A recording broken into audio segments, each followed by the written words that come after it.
Imagine living in a world where absolutely everything has a rank. Your power, your wealth, your job, even the food you eat. In this era, your ranking determines your entire status in life, and it's what drives everyone's deepest desires. But while the rest of the world is fighting tooth and nail to climb the leaderboard, our story starts in a place that completely ignores the game. Welcome to Tully Village. Meet Lowe, he's 16, totally kind-hearted and currently doing everyone's chores. The guy literally can't say no. His childhood friend Yuna is losing her mind over it, telling him he's acting like a convenient tool for the villagers. But honestly, Lowe doesn't even care. He's just totally zoned out, staring blankly into space like he always does. Speaking of Yuna, she's the exact opposite. She's rebellious, energetic, and currently trying to sneak out of the village. But surprise, surprise, Granny catches her. Granny is the strict enforcer of the village's one golden rule: nobody leaves. Yuna gets locked up. Again, she's basically the village's resident escape artist at this point. While Yuna is doing time in the lockup, Lowe is just doing his usual favors like filling the well. Granny watches him and tells him to take a break. She knows he lost his parents young and the village took him in, but she warns him not to overdo it. Lowe just smiles it off. He feels like he owes them his life and he genuinely loves everyone here. He doesn't care about the outside world at all. But Lowe is curious. He asks Granny why they're forced to stay trapped in this tiny village. Granny's expression drops. She hints that there are people out there who absolutely despise them. Lowe tries to press for answers, but Granny shuts it down, telling him he doesn't need to know and that maybe things will get better with time. Classic deflection. Meanwhile, Yuna has busted out of her cell. Again, she drags a reluctant Lowe through a secret path she found, telling him she just wants to show him something. They reach a cliff edge and boom, the view opens up. It's the outside world. It's massive. Yuna pulls out a book she smuggled from a merchant and drops some massive lore. She explains that the outside world is ruled by the ranking system. Everything is ranked, and the people who hit the top of those rankings are called rankers. There are rankers for adventurers, doctors, musicians, you name it. Everyone out there is in a fierce, cutthroat competition to be the best. Yuna is hyped. She wants to be an adventurer ranker. She's talking about exploring the unknown, fighting rivals, and becoming a legend. But when she tells Lowe to come with her, he immediately shuts it down. He loves the village. He's not leaving. Yuna gets frustrated, calling him stubborn, but then she drops a massive bombshell. She reminds him of a time when they were 5. A giant bird attacked her and Lowe saved her. But it wasn't just a normal rescue. There was this crazy green light erupting from him. Yuna tells him that even though he always looks blank and zoned out, he's actually stronger than anyone else when it really matters. She's convinced he's going to shine if he just steps out into the world. She begs him to take her hand and explore the world with her. But Lowe, he just gently declines. He tells her he really loves the village, so he can't go. Yuna snaps. She's had enough of his stubbornness. She tells him to stay trapped in the village for all she cares and storms off back home. Massive L for their friendship right there. Lowe watches her leave, finally starting to think about this whole ranking thing. He decides it's time to head back, but hold up. What is that? Suddenly, the sky tears open. A massive, catastrophic attack rains down. A floating island appears out of nowhere and absolute chaos erupts. When the dust settles, Lowe wakes up. The village is just gone, completely wiped out. He's screaming for Yuna, for Granny, for anyone. Out of the rubble, a mysterious figure appears. They tell Lowe that the floating island is gone for now, but they give him a harsh reality check. This world isn't for a kid like him. The stranger hands him a location and tells him to forget about the village and run to safety. They beg him not to get involved, saying there's no need for him to be sacrificed too. But Lowe, he's not having it. He looks at the destruction and Yuna's words echo in his head. You're stronger than anyone when the time calls for it. Lowe's expression shifts. The blank, zoned-out kid is gone. He flat-out refuses to forget them. He's heading to that floating island and he is going to save everyone. Bro is officially locked in. The journey to the top of the rankings just began and Lowe is about to show. Lowe is deep in thought, reflecting on how he got here. He lost his parents at a young age in a brutal landslide. Left completely alone, the villagers took him in. And Yuna, she was always right there by his side. These people are incredibly kind, the type who simply can't turn their back on someone in need. So when the question is how he could ever just forget about them, bro is not having it. He's going to that island and he is going to save everyone. No hesitation. But wait, cut to this mysterious guy watching him from the shadows. Look at his expression. He's absolutely losing his mind over Lowe's prana. Apparently, Lowe's energy is so insane it's literally distorting the space around him. Let's break down prana real quick. Everyone has it, but almost nobody actually realizes it. If you have immense talent, you can use it to your advantage. It's normally invisible, but when someone has crazy levels of it, it becomes visible. And some clans are even born with special innate prana. This mysterious guy realizes Lowe is the survivor of Babel. He was trying to keep the kid under the radar and protected, but at this rate, Lowe is going to break loose on his own in a few years. Big problem. So the guy decides to test him. He tells Lowe that if he wants to reach the island, he needs to grab that sword and show him some potential. If he passes, he'll train him. Lowe goes for it, and even though he's obviously a total beginner with a sword, this guy is shocked. The immense pressure, the rush of prana, it's absolutely extraordinary. He realizes right then this boy is the real deal. And then, boom, Lowe actually lands a hit. He cuts the guy with a single stroke, ain't no way. Okay, so the guy explains what they're actually dealing with. It's called the Island of the Gods.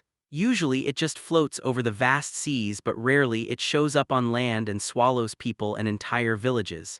According to stories, anyone enveloped in that burst of light gets taken up to the island. So how do you get there? The standard method is to become a top 10 ranker as an adventurer. Adventurer rankers explore and pioneer undiscovered places. It's the most populated ranking category, and the high rankers are absolute titans. If you hit the top 10, you earn the right to venture to the floating island. The guy asks if Lowe will still go, knowing how crazy that sounds. Lowe just says yeah. So the guy agrees to train him for exactly 1 year, but he's only teaching him the sword. After that, Lowe has to climb the adventurer rankings on his own. The guy finally introduces himself. This is Adal. He's the top ranker among knights and literally the strongest knight in the world. And he tells Lowe he won't be going easy on him because Lowe is the only person who has ever cut him with a single stroke. Massive W for Lowe, but bro is totally cooked for the next year. And so begins a year of absolute grueling training. We're talking hands and feet covered in blisters, muscles torn, bones broken. It's pure chaos. Since that day, Adal never spoke another word about the island. It was his way of telling Lowe, figure the rest out on your own or just give up. But Lowe isn't quitting. He knows the villagers are alive and he has to keep believing it. To uncover the truth, he's going to claw his way up the rankings. Fast forward 1 year later, look at Lowe now. He's 17 and bro hit a massive growth spurt. He's grown quite tall. Adal asks if he's prepared. Lowe just says he's always been. Lowe thinks back to Yuna. She always dreamed of exploring the world and becoming an adventurer ranker. But she's the one who disappeared. So now he's the one going on the journey, holding onto her dream for now. Adal tells him let's get going. And just like that, the disciple of the strongest knight begins his adventure toward the island of the gods. The journey to the top starts now. Welcome to the Bureau of Accreditation in the royal capital of Trakista. Meet Rook. He's an accreditor and right now he's catching some serious Z's at his desk. His boss wakes him up asking if he was checking the rankings all night again. Bro is literally addicted to the leaderboard, but being an accreditor isn't just a hobby, it's one of the most challenging professions in the world. Accreditors travel the world to evaluate rankers and update their rankings. You need massive expert knowledge and totally impartial judgment to decide who's better than who. Rook is just a low-ranked accreditor right now, but he's got big dreams. He wants to make it big, ideally by becoming the exclusive accreditor for some insanely talented ranker. He's hikey-hopping to find a diamond in the rough who's going to flip the entire ranking system upside down. Spoiler alert, he's about to find exactly that. Cut to the adventurer ranking registration exam. It is packed. Rook explains that the Azaban forest recently got ranked as a danger zone, so everyone and their mom is trying to get their adventurer license to enter it. Rook is already scouting the crowd. He spots Owl Darkwiz, the 753rd ranked mercenary and captain of the Crimson Wolves.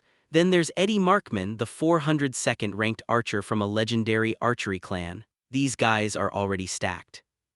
But it's not just fighters. Rook sees merchants, knights, sailors, and even a guide. Everyone wants the adventurer title on their CV because it's a strict requirement for special zones like the Azaban Forest. Suddenly, the door opens. Enter Lowe. He walks up to the desk and Rook has to literally explain what the Bureau of Accreditation is. Bro didn't even know what this place was, not the smartest move to show up unprepared, but okay. Lowe just says he wants to apply for an adventurer ranking.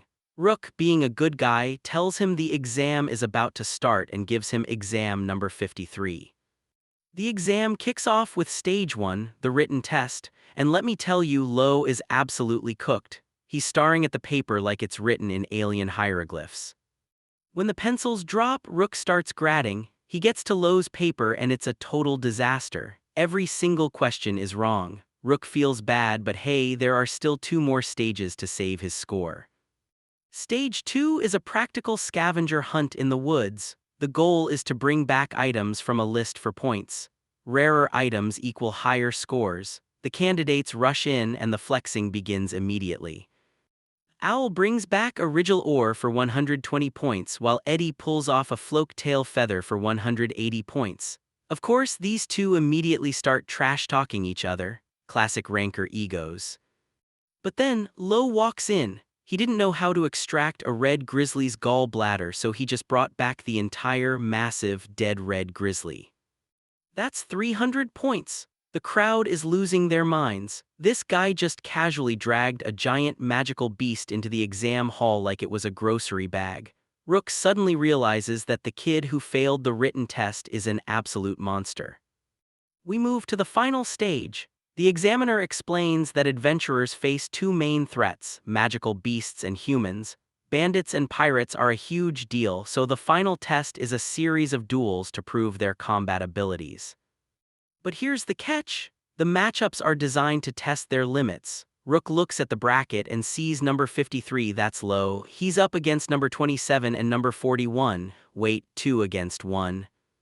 Rook's subordinate is freaking out, asking if this is really okay, but Rook just smirks. His instincts are screaming at him. He knows something the rest of them don't. That country boy isn't just some random guy, he's a monster. Come back to the arena because things are about to get absolutely wild. The announcer is hyping up the crowd, and honestly, the stakes are massive. We've got Owl Darkwies, the captain of the Crimson Wolves. This dude is an absolute menace. He literally eliminated 7 of Camor's high executives, including the boss, all by himself. Then we've got Eddie Markman, the young lord of the Markman family. He's been trained since he was a kid by his dad, who used to be the second-ranked archer in the world. Every archer knows this prodigy is worthy of his family name. So you've got a ruthless wolf captain and an elite archer prodigy. But the real question is, who is battling these 2 fierce fighters? The announcer points to an unknown young man. No hype, no backstory, just a random rookie stepping into the ring for a handicap match. Bro is either incredibly brave or completely crazy.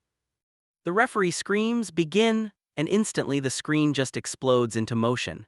Clank, swoosh, crash, the animation is literally just a blur of speed. The crowd is squinting, trying to catch a glimpse of what's happening, but they can't even see the fighters move. They can only hear the devastating impacts. The spectators are losing their minds. They're realizing this unknown kid isn't just swinging a sword like a basic mercenary. He's fighting like a fully trained knight and a high ranker at that. But the craziest part? Nobody in the crowd has ever seen him before in their lives. Amidst the chaos, the referee tries to get a read on the situation and asks if the 2 veterans are ranked in other categories. Eddie Markman steps up and drops his stats. He's the 402nd ranked archer. The other mercenary chimes in, saying he's ranked 753rd. They're basically telling this rookie to know his place. But our boy just brushes it off. He casually drops, "I see, so if I defeat you both, I should at least get a 3-digit ranking." No shot. He's treating a 2v1 against 2 established rankers like it's just a quick stepping stone to get his name on the board. The arrogance is highly impressive, but let's see if he can back it up. The veterans try to intimidate him by flexing their sub-ranks. In this world, your main profession rank isn't everything. Eddie boasts that while he's 402nd as an archer in the specialized art of sharpshooting, he's actually 78th. They're trying to show off their hidden mastery, but then, the atmosphere completely shifts. The opponents suddenly freeze, sweating bullets. What is this immense pressure? Is this prana? Lowe just unleashed a massive aura, completely suffocating them. He's not just physically faster, his spiritual energy is on another level. They realize in a split second that they are completely outmatched. Before Lowe can even finish them off, one of the veterans literally throws in the towel. Wait, halt, you win, he begs off, explaining he has a job to do later and can't afford to get knocked unconscious. Bro really just chose his paycheck over his pride. Classic. The crowd is absolutely stunned. That kid just folded 2 three-digit rankers on his own without breaking a sweat. The match is over, number 53 is the winner, the arena erupts. But while the crowd is cheering, the real action is happening behind the scenes with the accreditors. They're frantically pulling up the database for applicant number 53.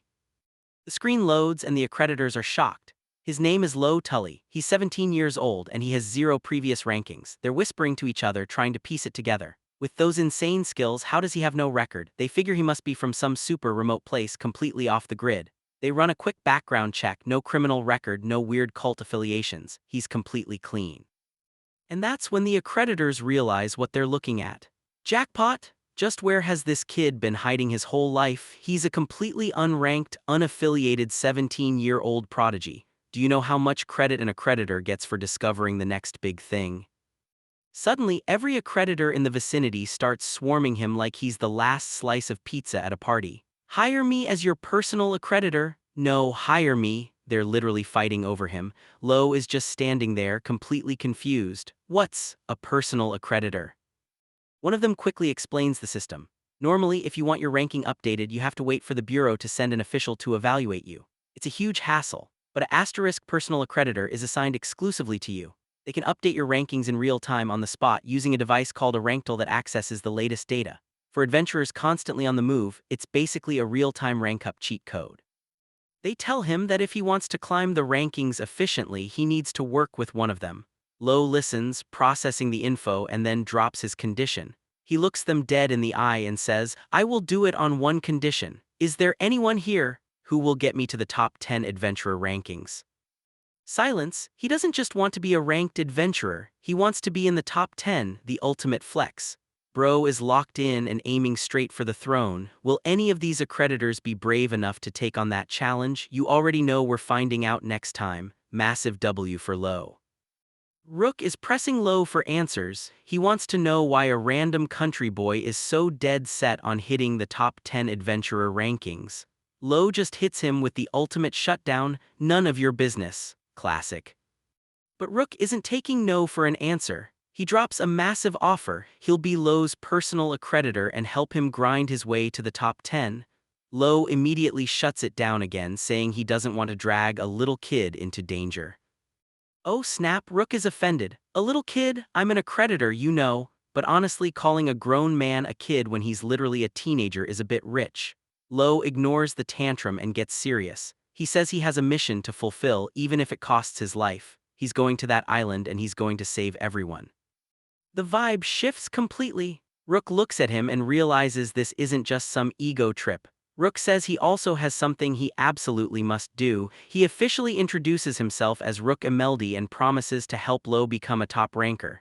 Massive W for the duo. Rook sets them up in a rented place for a few days.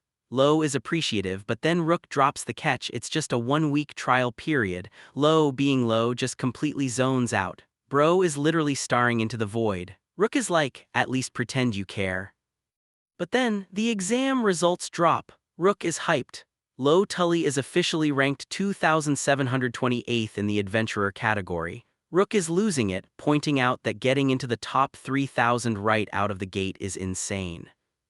Lowe is a bit disappointed. He thought he'd be in the 3 digits, but Rook explains the reality check. His opponents were already 3-digit rankers and the adventurer category has way more competition. Plus, Lowe unlocked a sub-ranking. His blade speed is ranked 589th. Not bad at all.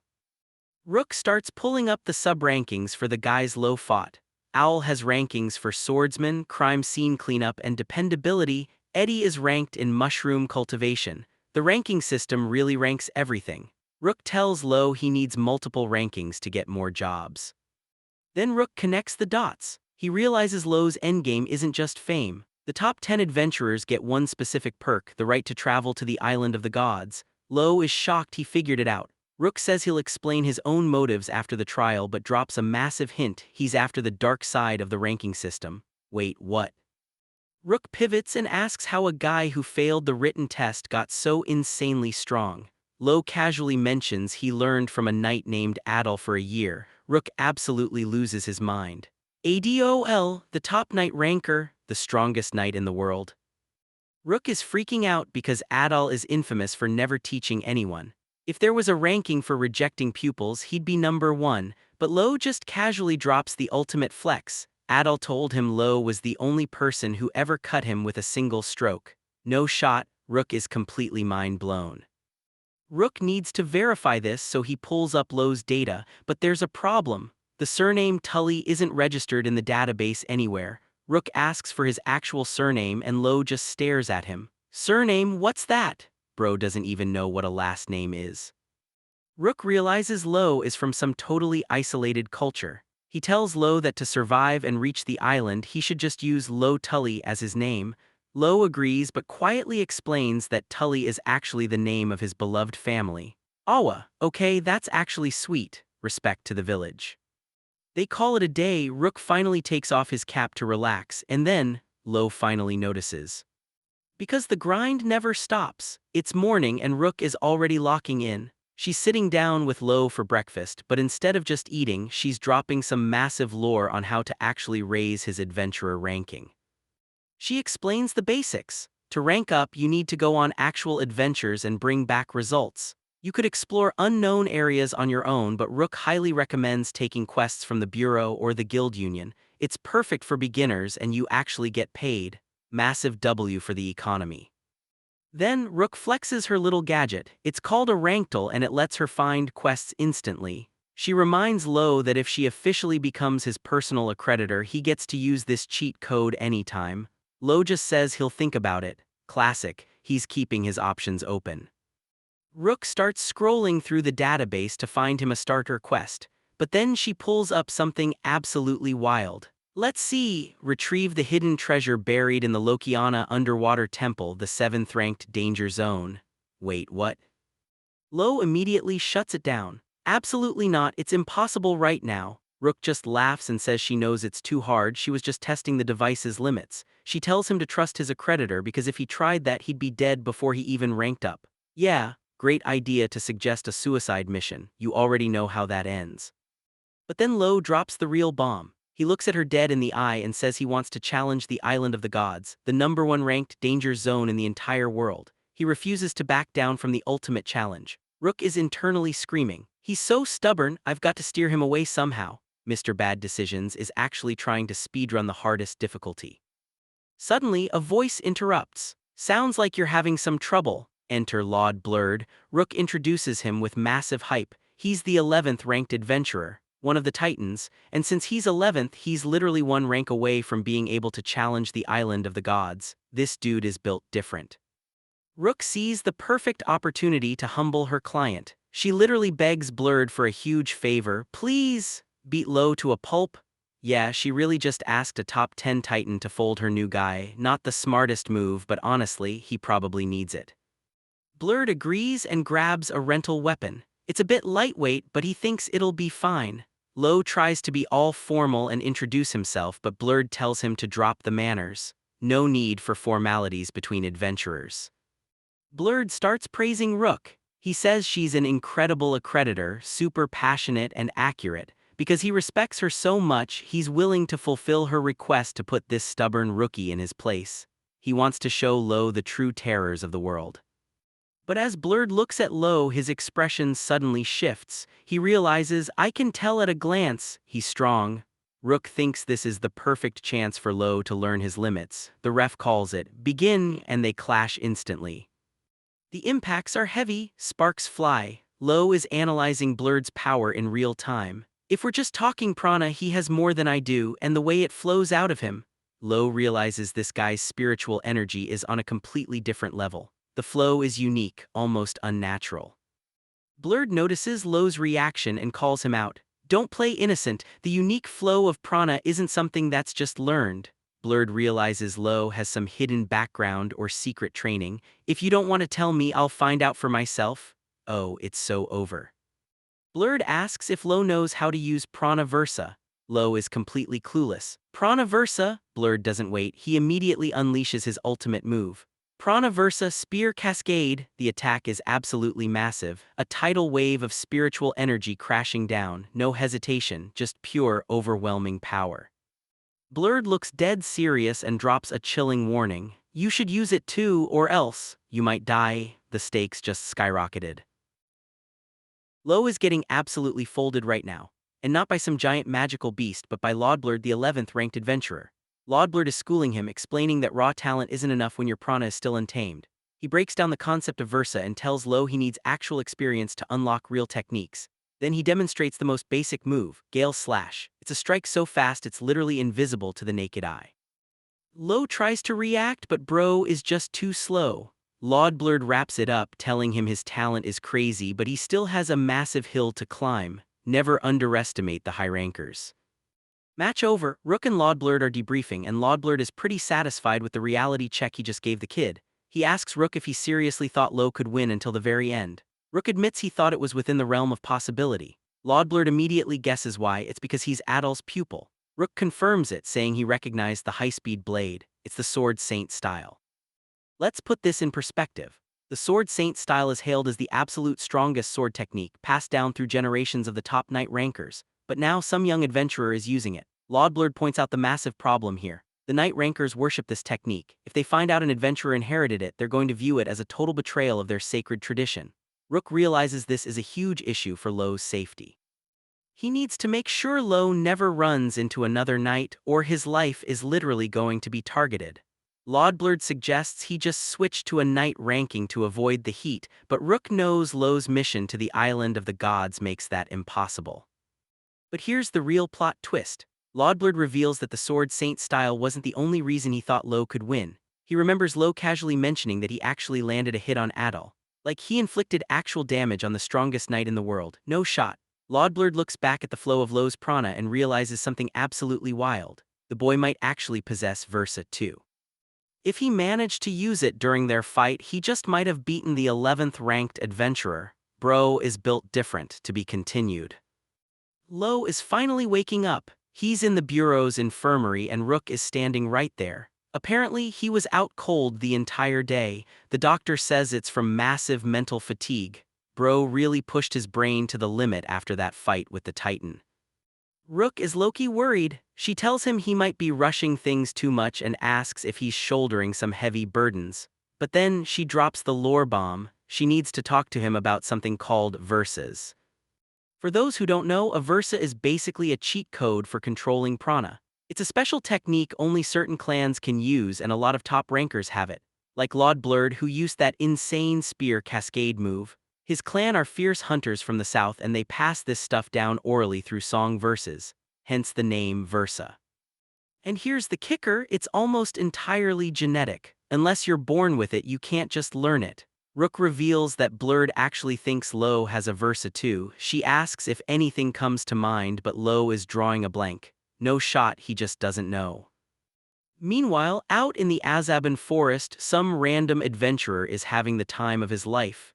He's ranked 672nd and he thinks this place is an absolute gold mine. He's literally planning to hit the top 100, classic overconfidence. But his victory lap gets cut short. Enter Rosso Cruel, a smuggler ranked 76th. This dude is looking at a unicorn and doing some evil math. He realizes he could rank up a few hundred spots just by illegally dealing them, raising his rank the proper way. Nah, that's a waste of time. One of Rosso's goons casually asks if he just killed another guy. Rosso doesn't even flinch. Who cares? The Bureau isn't gonna care about some low ranker. Yeah, terrible idea. They just murdered an adventurer to cover up their illegal smuggling ring. This forest is a death trap.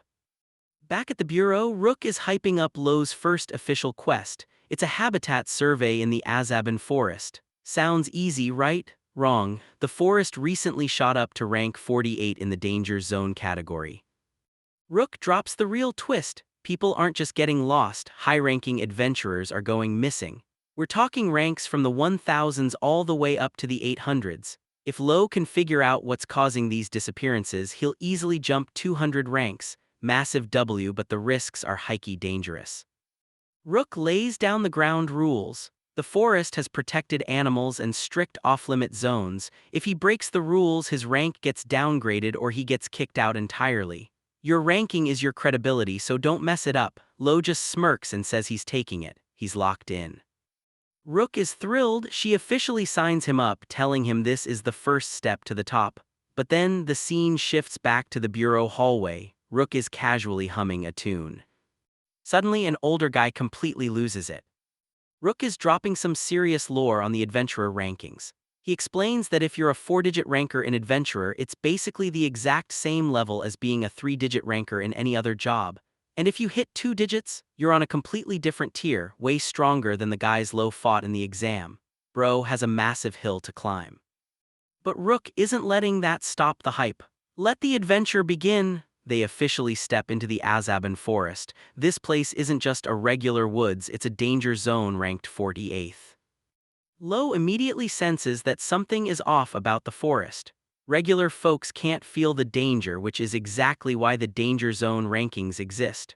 Rook explains that this forest got added to the list 2 months ago for one simple reason: a massive outbreak of magical beasts. Speaking of beasts, a Brad orc crashes through the trees. It's ranked 126th as a dangerous beast. Rook immediately ducks for cover, begging Lowe to protect him. Classic, but Lowe doesn't even flinch. He draws his sword and unleashes Gale Slash. The orc gets folded in seconds. Rook asks if Adol taught him that move and Lowe confirms it. He learned a few techniques from his master, but there's still a lot he can't use yet. However, he feels like he's about to unlock another one. He tries to trigger it right then and there. Middle path, lotus flower. He swings his sword, but absolutely nothing happens. The technique completely fails. And the reason it failed? Because our boy almost threw Rook off a massive cliff in the process. Rook is losing his mind, calling him a numbskull and telling him to warn him before doing crazy stuff. Lowe just casually apologizes, saying it's just a habit from Adol's training. Bro's teacher is literally insane. They finally make it to their destination. This is the spot they need to survey. Since the Azaban Forest became a danger zone, all the habitat surveys had to be redone. They've already finished 80%, but this last 20% is right where all the magical beasts emerged. High danger, high stakes. As they look around, Lowe notices something crazy. He's never seen plants and creatures like these before. It's completely alien. For a second it hits him. This is exactly the kind of unknown world Yuna always wanted to explore. But the emotional moment gets cut short. Rook suddenly spots something in the bushes and screams at Lowe to hold it. Lowe is deep in the Azaban Forest and he's already running into trouble. He spots a wounded beast and his first instinct, attack it. Classic, but Rook immediately shuts it down.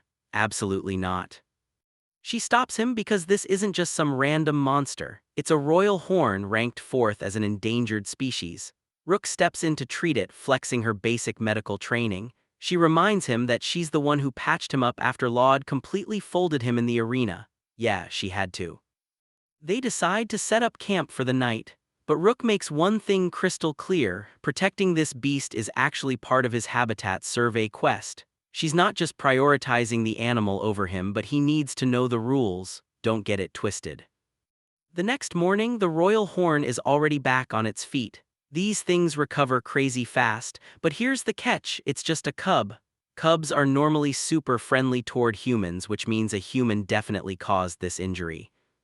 Rook tells Lowe to look closely at the horn. It's been carved away. Poachers did this. The horns are a cure-all remedy, so they're highly valuable on the black market where they're illegally called unicorns.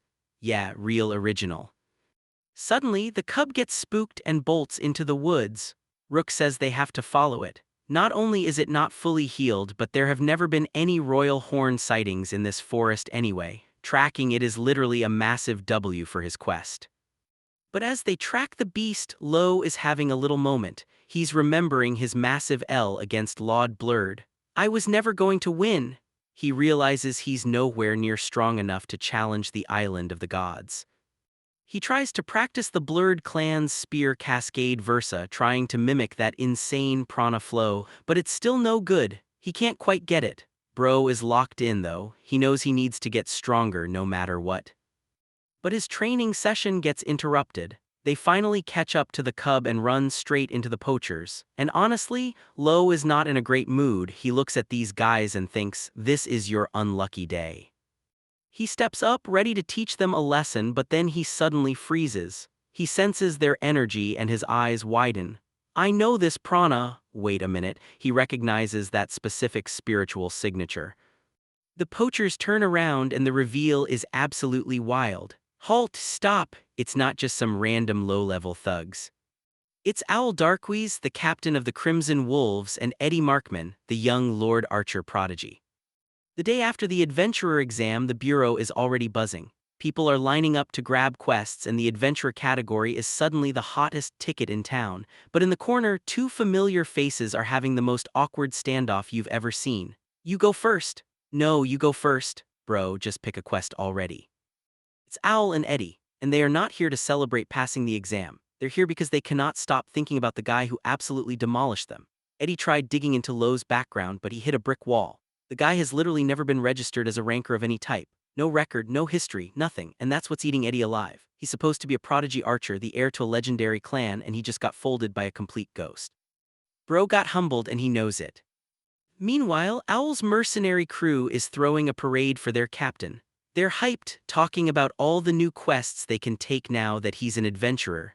More jobs, more money, more glory, but Owl, he's not smiling.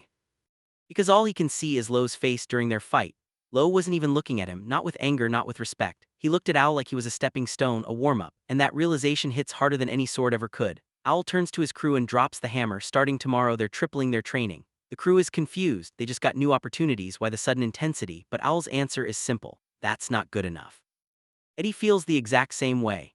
He wasn't even planning to take his adventurer ranking seriously, but after getting wrecked by a non-ranker, he can't just sit still. They pull up the numbers. Eddie is 6,725th, Owl is 6,301st, and Lowe, he's sitting at 2,728th. That's a gap of about 4,000 places. But instead of being discouraged, these two are fired up. They know they can close that distance. Their interests align, so they make a decision, team up and take a quest in the most dangerous place they can find, the Azaban Forest. And of course, when they get there, who do they run into? Lowe. Bro is already in the middle of something. There's an injured royal horn, a rare beast, and it's being hunted. Eddie initially thinks it's running from poachers, but Lowe spots the real problem. Another beast is closing in, ready to devour the royal horn alive. The stakes just went up. Lowe immediately takes charge. He can't rush in blindly because the royal horn would get caught in the crossfire. He needs an opening, so he barks orders at Eddie. Aim for its eyes. Eddie's confused for a split second, but he trusts the call. He lines up the shot. The arrow flies, the beast flinches, and that's all the window Lowe needs. He charges straight in, no hesitation, and slices the beast's legs clean. Take the royal horn and run. The coordination is flawless. In seconds, the threat is neutralized and the beast is saved. Eddie is genuinely impressed. He admits Lowe's battlefield commands were sharp. Lowe just shrugs it off, saying he's used to giving orders to subordinates. Eddie immediately fires back, I'm not your subordinate, classic, but underneath the bickering, something clicks for Lowe. He realizes that swordsmanship alone isn't going to get him to the top 10. Adal taught him the blade, but the real world demands more. Lowe is finally getting some backup. Rook comes sprinting in, completely out of breath. Lowe, sorry I got here late. But she stops dead in her tracks when she sees the standoff. Wait, what's going on here? Turns out Owl and Eddie thought Lowe was one of the poachers they were hunting. Rook quickly clears up the misunderstanding. Oh, they thought you were a poacher. We cleared it up pretty quickly. But she still gives them a piece of her mind. Attacking so suddenly like that isn't a good look. I'm going to have to reflect it on your rankings. Yeah, she really just threatened to dock their points. Classic. Owl and Eddie immediately apologize. Understood, we'll be careful. Rook laughs and says she's just kidding, but she warns them she's totally doing it next time. Big mistake on their part, but at least it's resolved. But then Eddie pulls Lowe aside for a private whisper. Hey, how come you have a personal accreditor? Lowe just shrugs. She said it's easier to rank up this way. Eddie's expression gets dead serious. He drops a massive reality check. True, but you're also under surveillance all the time. Now you're just being conveniently used. He explains that accreditors get promoted based on how fast their clients rank up. Guys like Lowe are their favorite kind. Just keep an eye out. I'm willing to bet she's only using you as a stepping stone to get promoted. Lowe just processes this in silence. Promotion? Is Rook really just using him? You already know it's more complicated than that. Meanwhile, the royal horn cub is rubbing against Lowe. Rook smiles, saying the cub sees him as a safe place. Eddie rolls his eyes. What a traitorous wolf, not cute at all, and that's why it's scared of you guys. Lowe defends himself, saying he didn't do anything. Eddie just smirks. You just give off a scary vibe by default, Lowe. Honestly, fair point. But Rook suddenly gets distracted by the beast itself. Anyway, it's been bugging me since earlier, but this beast is a forest fisher like I suspected. And here's the kicker, this species normally lives in freezing cold regions. It has never been seen in the Azaban forest before. The mystery is deepening. Rook tells Lowe they need to record this sighting for the habitat survey. Lowe agrees. Then she asks about their quest. Lowe explains it's a habitat survey. Eddie says they got one from the Bureau too. But Lowe's brain starts working. He realizes there were no specific quests for archers and mercenaries in this forest. OHHH, I get it now, they took an adventurer quest because of me. Bro literally tracked them down just to hang out, massive W for friendship. Eddie is watching him and thinking, Lowe better sharpen up. He knows Lowe is going to need all the help he can get. Suddenly Rook perks up. Oh right, I have some good news, the blade speed ranking got updated. She explains that his Sword Saint-style quickdraw was so insanely fast, she submitted it for a special category. Here, look. The screen pops up. His blade speed rank just jumped from 58th all the way to 26th. He's now just below the absolute masters of the quickdraw. Rook asks how he likes it, but Lowe is completely shook. That technique should have been too quick for you to see with the naked eye. Rook just smiles and flexes her accreditor status. Oh, I can tell instinctively, I'm an accreditor after all. I can recognize a superb technique when I see one. She's Loki built different. Eddie gets curious and asks to see the ranking. When he sees the massive leap, he gets instantly jealous. Bastard, that's a big leap, dang it. But Lowe isn't just here to flex. He looks at Owl and Eddie with pure determination. I have something to ask of you guys, teach me some strengths that lie beyond the blade. Eddie is surprised. So you've never done any training outside of swordsmanship? Lowe just says no, he wants to learn teamwork and strategy. Eddie is actually impressed. He remembers how Lowe perfectly copied his footwork earlier, stride for stride in just one go. This dude learns at an insane speed.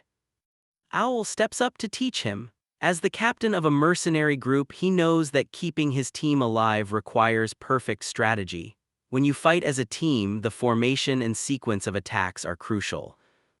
Owl explains they need to consider positioning and who delivers the final blow. He asks if Lowe really needs this advice since his swordsmanship is already incredibly powerful. Lowe doesn't hesitate. No, I do need it, tell me more. Bro is absolutely locked in. Owl starts teaching him how to navigate the forest by fully engaging all 5 senses and how to coordinate front and back attacks. Lowe is soaking it all up. Rook watches him learn and smiles. She's glad she pushed him to fight Mr. Blurred. He's actually trying to change and grow. But then, her accreditor instincts kick in. She starts connecting the dots. Poachers, non-native species, missing adventurers. What is going on here? There are too many mysteries in this forest right now. A chill goes down her spine. Could it be we accepted a quest way beyond us? The danger level just skyrocketed. Meanwhile, Eddie is off on his own, tracking the unicorn that got away, but he didn't find the beast, he found something else. He stumbles upon a group of lost children, and his inner monologue suddenly shifts from helpful adventurer to absolute psychopath. Children, they're great children. Wait a minute, the fresher the organs, the more valuable they are. They're not as valuable as unicorns, but it won't hurt to capture them too. No shot, Eddie is planning to harvest kids. The atmosphere gets pitch black. Eddie smiles a terrifying, unnatural smile. After all, when you step into a beast's territory, you become prey. Lowe is deep in the Azaban forest, but instead of just swinging his sword, he's training his 5 senses. Rook explains that engaging vision, hearing, smell, and even taste in battle takes serious training, and this forest is the perfect gym because of all the thick, overwhelming scents. Lowe closes his eyes and focuses his prana, instantly mapping out every single animal around them. Rook is Loki losing his mind watching this. He's just staring at the sheer volume of Lowe's prana, realizing once again that this kid is built different. But suddenly, the vibe shifts. Lowe's eyes snap open, he senses eyes on them. Somebody's watching, nearby, he shouts. Rook immediately goes on high alert, yelling for Lowe to be careful. Before they can even process it, a guy bursts out of the bushes, swinging wildly. He's actually complaining that Lowe was leaking his prana like a fountain, saying he had to beat him for that. Bro really tried it. Lowe barely dodges, asking who this lunatic is, while Rook is screaming at them to stop and not engage. Rook immediately recognizes the attacker. This is Dalkin Irith, the 672nd ranked adventurer. But here's the catch, he's a 3-digit ranker who literally ranked himself down right before hitting the 2 digits because he committed a crime. Yeah, he's a total maniac. And as if things weren't bad enough, another guy steps out. This is Rosso Cruel, the 76th ranked smuggler. Dalkin just laughs, totally unbothered that Rook knows his dirty little secrets. Let's break down what Rook is talking about here. This is the crime ranking system. It's an unofficial leaderboard for criminals, tracking the severity and type of crimes they commit. The higher your rank, the more addicted you are to doing evil stuff. The Bureau doesn't create these, but if the data is good, they'll buy the system and update it. It's literally a leaderboard for villains. Meanwhile, Dalkin is totally ignoring the drama and looking for a unicorn. Rook is furious, asking why a talented guy like him is working with a known criminal. Dalkin hits her with the classic for money, obviously. Rook tells him he could earn money the right way, but Dalkin shuts her down. He says money isn't the only thing he's after. He's actually buying and selling goods with Rosso. Rook is confused. Buy, and then Dalkin drops the most insane lore bomb of the episode. He looks Rook dead in the eye and asks if she knows that for the right amount of cash, rankings can be bought. Rook is absolutely disgusted. She tells him he's insulting the integrity of the ranking system right in front of an accreditor. Big mistake. Rook isn't having it. She tells him their quest is to patrol the forest and they can't let a dangerous criminal run rampant. Dalkin just sighs, calls them pests, and decides it's time to get rid of them. He lunges straight at Rook, screaming, "Die!" Rook is terrified, thinking she's cooked. But then Lowe steps right in the middle of it, blocking the attack cold. Because the tension in this forest is high-key suffocating, Rook finally catches up to Lowe, completely out of breath. "Lowe, you're okay." But our boy isn't just chilling, he's staring down the guy who's been causing all this chaos. Is this the poacher? Yeah, this is definitely him, the guy Lowe has been tracking, but before Lowe can even say hello, the poacher lunges. "I've been looking for you." Bro woke up and chose violence. He swings with insane speed, but Lowe just casually dodges, not a single scratch. The poacher is actually shocked. "A twerp like you using prana, he's tough." "Wait, prana?" Rook immediately steps in to drop some massive lore. "Be careful, Lowe. If you ever meet an opponent who uses prana, you need to be careful." She explains that normally you have to become an absolute master in a specific discipline to awaken prana. It's not just some basic skill you pick up on a Tuesday. And then Rook flexes her rankle and drops this dude's stats. Dalkin is ranked 12th as a boxer. Hold up, 12th. 48th in fist speed, grip strength is 19th, and powerlifting 7th. In terms of raw physical power, this guy is literally world class. Rook screams at Lowe to avoid close combat at all costs, but Dalkin just rolls his eyes. "You just gave away my info like nothing." This is what I hate about having accreditors around. Yeah, having your own personal hype woman leak your weaknesses to the enemy is a gigantic L classic. Dalkin decides to end it right there. "I'll take care of you first." He lunges, trying to grab Lowe and literally crush him. "Die!" But then the atmosphere completely shifts.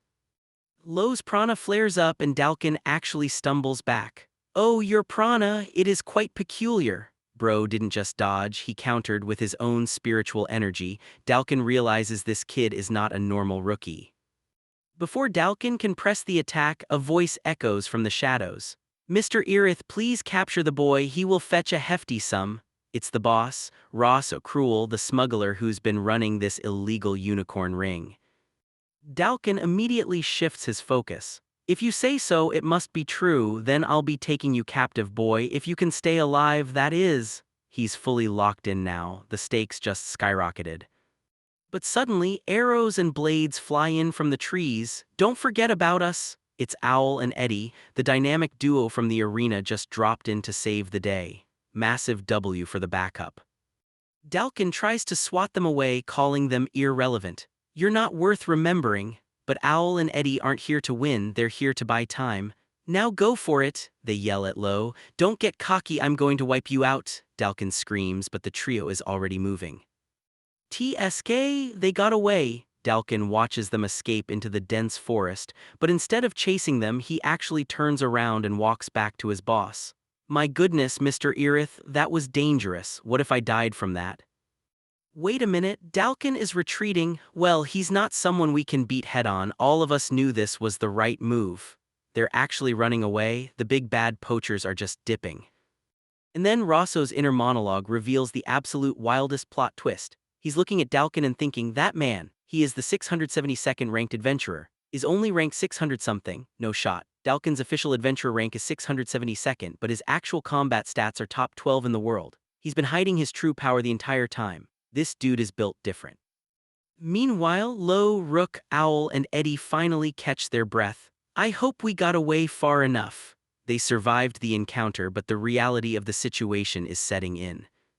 Lowe looks back toward the forest, his eyes burning with determination. We've got our work cut out for us, we need to capture that man, so cruel. Rook and Lowe are having a quick debrief and Rook is zeroing in on Rosso Cruel, that guy with the crazy goatee. Lowe is confused, asking why they need to capture him. Rook just hits him with a mysterious "to achieve my goal." Okay, we love a little mystery. Lowe tells her they need to figure out their next move. Rook apologizes for getting ahead of herself and grounds them back in reality. Their official quest is just to patrol the forest, so the plan is to shadow Dalkin and Rosso, gather intel on their wrongdoings and report them to the Bureau. She's an accreditor, she knows they can't just brute force a 672nd ranked adventurer and a 76th ranked smuggler. Big mistake to try and fight them head-on. Meanwhile, Eddie and Owl are totally locked in. They ask what happens to their rankings if they actually pull off the stealth mission. Rook breaks down the math. Since the targets are super powerful and they're in a 48th ranked danger zone, their rankings could jump by about 1,000 places. Assuming the intel is solid, of course. Bro, they are so motivated right now. But Rook quickly reminds them not to get reckless and to avoid a direct battle at all costs. Lowe decides it's time to get the injured royal horn pup to a safe zone. Rook thinks it's a smart tactical move since fighting with a scared animal is a massive liability, especially with Dalkin still hunting it. But Lowe admits he just doesn't want to put the little guy through any more trauma. Honestly, massive W for Lowe's heart. It's time to split up. Eddie is super confident he can track Lowe down anywhere, so he gives him some quick pointers on navigating the forest. He even lends Lowe a hunting knife since his sword got busted earlier. Eddie also tells him to do some imagery training before bed, classic mentor vibes. Before they part ways, Rook double-checks if Lowe is really okay leaving the tracking to Owl and Eddie. Lowe says he has total faith in them, admitting that in terms of overall attributes, those two are actually above him. Rook agrees, nodding they're pretty incredible in their own ways. Rook suggests they find a home for the royal horn as part of their habitat survey. They ask the pup where it wants to go. The little guy barks and points its nose in a specific direction. Since royal horns are super intelligent, they decide to just trust its instincts and follow it home. As they trek through the woods, they keep spotting more non-native creatures. Lowe is busy recording all the new species for the survey. It's actually going pretty well until Rook suddenly calls out to him later that night. Rook was up reviewing the habitat report Lowe compiled. She gives him a passing grade but absolutely roasts his drawing skills, telling him he has zero talent as an artist. She also tells him his writing needs to be more objective, but then, the vibe shifts. Lowe asks if her goal is the same mission she mentioned before and offers to help her. Rook notices he's been training late into the night because he feels like everything he's holding back is about to burst. Lowe admits she's right. Rook smiles and says she knows that feeling all too well. Rook finally decides to spill the beans. She explains that the ranking system is all about ranking people from the top down based on their excellence. It's an honor, it proves your worth. But then she drops a massive question: what if the exact opposite existed? What if there was a system that ranked people from the bottom, the absolute worst rankings? That is what she's pursuing, the dark side of the ranking system. Because we are diving into some massive lore today, we're going back 5 years to see exactly where Rook's drive really comes from. Rook had a close friend named Miriella. She was born blind, so the great vastness of the world was a total mystery to her, but despite that, she was Rook's biggest supporter. Rook tells her about her dream to become an accreditor and update the top rankers. While the other kids put her down, Miriella is the only one who believes in her. Massive W for Miriella. Then, Miriella drops some crazy news. Her family got invited on a luxury cruise ship called the Bondlucians, and since she can't see the ocean anyway, she wants to give her ticket to Rook. Rook tries to refuse, but Miriella's mom steps in and officially gives her ticket to Rook. So Rook ends up on this massive luxury cruise, living out her friend's dream. But 2 days later, everything goes completely wrong. The ship hits something, the engines fail, and it starts sinking rapidly. Pure chaos. The lifeboats are damaged and they don't have enough room. The captain has to make a brutal call and starts reading names for the first lifeboat. He calls Miriella's name, but instead of getting on, she pushes Rook forward. She tells Rook to go, saying she believes Rook will become a great accreditor and asks Rook to believe in her. Rook gets on the boat, the lifeboats rush back to save more people, but when they return, Miriella isn't there. The third rescue was too late, F in the chat. Back in the present, the atmosphere is heavy. Rook is talking to some men who survived the sinking. They try to explain why Miriella was left behind, bringing up a dark secret. They call it the worst rankings. It's an unofficial, secret list used by people in power like ship captains, hospital presidents, or politicians to decide who is expendable in an emergency. Basically, if your profession isn't deemed useful enough to save lives, you get pushed to the back of the line. It's a gigantic L for humanity, and it literally decided Miriella's fate. Rook's eyes are burning with pure determination. She vows to completely abolish the worst rankings from the face of the earth. She will never forgive them for taking her best friend's life. Lowe is listening quietly, taking it all in. Rook explains her master plan. Since the worst rankings are an unofficial list, just like the criminal rankings Rosso is part of, they can use the smuggler to find the mastermind. But to get to Rosso, they first have to take care of Dalkin, that insanely strong 12th ranked boxer from the forest. The stakes are sky high now. Lowe tells her it must have been tough carrying that weight alone all this time, and admits he admires her for keeping pushing forward. Rook gets emotional and tells Lowe it's his turn to share his story. She literally says she's going to make him cry a river in her arms. Lowe tries to act tough, saying he's not going to cry. Rook is sobbing her eyes out. "You're still crying? Yeah, I never knew you went through such ordeals. I cried all night." Bro, she's literally a grown woman crying over a teenager's backstory, but honestly valid. Rook finally puts the pieces together. She realizes why Lowe is so desperate to rank up. He wants to reach the island of the gods to see if his village is actually safe. It's a massive W for her empathy, but it also hits hard. But Lowe drops a reality check. He tells her he's realized he can't just rush his way to the island. He needs to get stronger first. And then he asks Rook to be the one to tell him when he's not good enough. Wait, he's asking his accreditor to humble him? That's actually incredibly mature. Rook wipes her tears and agrees, promising he won't regret it. The dynamic between these two just shifted from boss and employee to actual partners. We're so back. They've been walking for a while, following the royal horn pup. Rook explains that these guys mostly live in caves and are super low maintenance. They just chill quietly. Sounds like my kind of lifestyle, honestly. Suddenly, the pup starts barking and sniffing around. "We must be close." They follow it to what looks like a giant boulder, but wait, it's not a boulder. Plot twist, it's a Muse mimic. Rook is losing her mind because it's a super rare magical beast, but there's a catch. It's already dead. And Rook realizes this dead beast actually answers a ton of questions about the forest. Let's break down what a mimic is. It's a monster that uses treasures or rare beasts to lure in humans and eat them. They form a symbiotic relationship, basically turning themselves into a moving museum to tempt poachers. Come to Papa, right until they get eaten. Classic trap. Rook explains that when a Muse mimic wants to feed, it releases all the beasts stored inside to attack. But this one got bested, and guess who's responsible? Dalkin. His poaching literally forced all the creatures out, completely disrupting the forest's ecosystem. Big L for Dalkin. Rook notes that the damage to the mimic wasn't from the poacher but from something else that ate it after it died.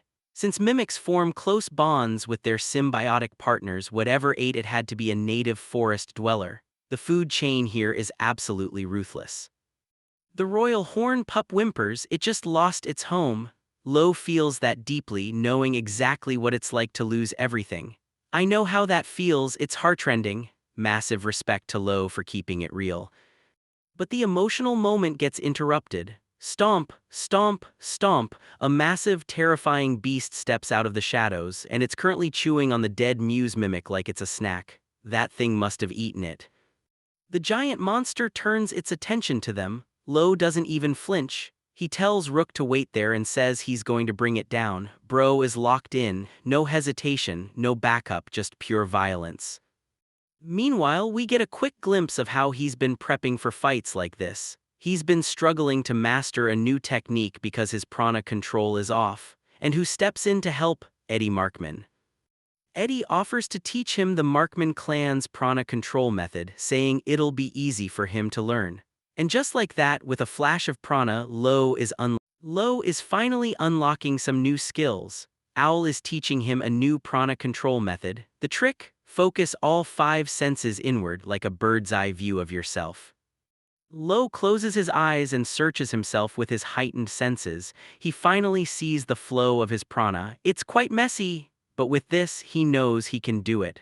Bro is locked in. He unleashes his second technique, middle path lotus flower. Dalkin is caught off guard. It's his second technique, did it work? Oh no, one strike isn't good enough. The lotus flower isn't just one hit, it's an endless accumulation of slashes. Bro just unlocked a cheat code. Meanwhile, things are getting grim on the other side of the forest. Rosso and his goons are carving up a royal horn. They're literally arguing about the quality of the powder. If it's already grainy, they'll think it's a counterfeit. Yeah, real classy. Just watching this makes me want to throw up. Rosso decides they've gathered enough to sell. Then it's about time to eliminate those little peepers. He's talking about the kids who were spying on them. Yeah, terrible idea, but these guys don't care. Back to the action, Dalkin suddenly stops. You hunted a beast a little while ago. Because I need to collect products, I can sense the presence of all the magical beasts in this area. Wait a minute. He can track anyone who's been near the beasts they hunted. That's a massive L for Lowe's group. Dalkin closes in fast. I'm fully aware of the terrain around here, so it was pointless to run. Now I'm going to end you nice and quickly. Bro is cooked. They can't even bluff their way out of this one. But then Owl and Eddie step up. Archers display their true worth when they have a cover. Eddie is ready to fight. Owl chimes in, I excel in teamwork, so I'm much better when I've got a subordinate. Eddie rolls his eyes. I won't follow any lame orders, though. They're bickering, but they're totally locked in. Lowe and Rook are having a quick strategy session. Rook thinks they should just take the royal horn pup to the bureau and let the professionals handle it. But Lowe knows Dalkin isn't just going to sit idle and let them walk away. The only way they're getting out of this forest with the pup is if they take Dalkin out first. Lowe lays out his 2 options. Option 1, have Owl submit a report to the bureau and wait for backup like Mr. Blurred. But the problem? Dalkin's prana control is way better than theirs. He'll just track them down before help even arrives. So Lowe drops option 2, the simple route. Meanwhile, Owl and Eddie are staring down Dalkin and Rosso, and Dalkin is actually shocked. You kids can use prana as well? Yeah, bro, they leveled up while you were monologuing. Let's break down how these 2 suddenly unlocked prana. Usually you awaken it by becoming a master at something. But Owl and Eddie were prodigies. They were so blessed with talent and teamwork that they never actually faced a real defeat. Until they met Lowe. Getting absolutely folded by Lowe's terrifying prana was the exact trigger they needed to wake up their own. Massive W for Lowe, unintentional mentor of the year. Now they can actually see prana colors. Eddie fires a pinpoint arrow aiming exactly where Dalkin is going to move. Dalkin barely dodges, realizing Eddie is using the smoke to hide his positioning. And Owl, he's using hand signals to coordinate. Their teamwork is actually seamless. Dalkin admits the archer is the brains, but he thinks their little tricks aren't enough to make up for the power gap. Rosso is getting super annoyed. He drops his rankings to flex on them. Fist speed is 48th, grip strength is 19th, and powerlifting, 7th. Bro is literally a walking tank. He easily swats them away, telling them their tricks are useless. And he's not wrong. Rosso closes the distance and just absolutely crushes Owl's internal organs. Owl goes down hard. Rosso laughs, saying he busted his organs so badly he can't even sell them. Big L for the prodigy duo. They are completely cooked. Rosso tells them to just die, but suddenly a voice cuts through the chaos. Thanks to your message, I got here before it was too late. It's Lowe. He steps in, totally locked in. He looks at Dalkin and drops the ultimate line, the simple route out of here is for me to defeat you. Lowe Tully 2728th versus Dalkin Irith 672nd. Because the boss is getting impatient, Rosso Cruel is just chilling, waiting for Dalkin to wrap things up with the kids. He figures a bunch of rookies shouldn't be a problem, but he knows Lowe is the ultimate X-Factor. That weird, peculiar prana of his, yeah, it's definitely catching attention. Meanwhile, the beatdown is officially on. Lowe is literally taunting the 12th ranked boxer. You've improved a little, but only a little. Dalkin is absolutely pissed. You're still no match for me. Bro is either incredibly brave or completely delusional. Dalkin isn't playing around anymore, he's going for the finishing blow. What's wrong? You don't stand a chance if all you do is run. Time to die. If Lowe keeps dodging, it's absolutely over. But hold up, Lowe isn't panicking, he's doing the math in real time. Remember, Dalkin's adventure ranking is 672nd and I've already fought someone stronger. Don't be afraid. Lowe already got folded by an 11th ranked Titan, so this is just a warm-up. Bro is locked in. Boom, Lowe pulls off a perfect prana feint. Dalkin is shook, accusing him of copying. Copying techniques now are we. But Lowe isn't just copying, he's outsmarting him. A direct clash with a stronger enemy is unnecessary. I've got to use my head. Why trade blows with a world-class boxer when you can just use your brain? Big mistake on Dalkin's part to underestimate that. And here's the real cheat code. Lowe realizes that tactics aren't about being a creative genius, it's about pattern recognition. The rule of thumb in tactics is pretty simple. It's to outnumber your enemy. Even if it's just for a split second, you control the board. Remember when Owl was lecturing him on teamwork? Yeah, that wasn't just filler. Lowe is literally executing the exact 3-step combo they practiced. 1. Ambush. 2. Draw the enemy in. 3. Coordinated surprise attack. Peak character development right here. Dalkin's brain is short-circuiting. What? You can still move? He thought he had Lowe cornered, but the trap just snapped shut. Enter the cavalry. Eddie and Owl aren't just watching, they're executing the final phase. Eddie's complaining, you bastard, I'm not your lackey. But his timing is absolutely flawless. They clamp down, dart in, and squeeze the trap. Massive W for teamwork. And just like that, the 12th ranked boxer gets completely folded by a bunch of kids. He's screaming, he's raging, calling them imbeciles, but it's too late. The trap is sprung and he's completely immobilized. The opening is made, the enemy is locked down. All eyes are on Lowe to deliver the final blow. Get him, Lowe. Dalkin is absolutely losing his mind. He's coming down with everything he's got, screaming about who he is. Lowe manages a desperate block, but Dalkin isn't having it. He's ready to end it the second Lowe hits the ground. But even while trying to crush him, Dalkin has to admit, for a worthless no-name, this kid is putting up one hell of a fight. Dalkin drops the ultimate villain taunt. Your trusty sidekicks are down for the count. Time to meet your maker, kid. He thinks he's won. He thinks Lowe is completely isolated and cooked. But he's severely underestimating what this kid is actually made of. But wait a minute, just as Dalkin is about to deliver the final blow, a voice cuts through the chaos. Don't be afraid, I'm not your enemy. It's the Royal Horn Pup. This little guy isn't just running away anymore, he's actively throwing himself at Dalkin to create a desperate opening. Dalkin, now's your chance, Lowe. Absolute cinema. The little guy just unlocked a massive assist. And Lowe does not waste it, he channels everything he has left. The slashes start coming in faster, heavier. He's finally syncing his prana control with the Markman clan's technique. He shouts it out, middle path, lotus flower. Bro just unlocked the cheat code he's been grinding for all night. Thud, Dalkin hits the dirt, hard. Rook immediately rushes over, panicking because Lowe is badly hurt and can barely move. But she can't hide her awe. That was incredible, you actually defeated him. And she's right. Against a 672nd ranked veteran, Lowe just pulled off a massive W.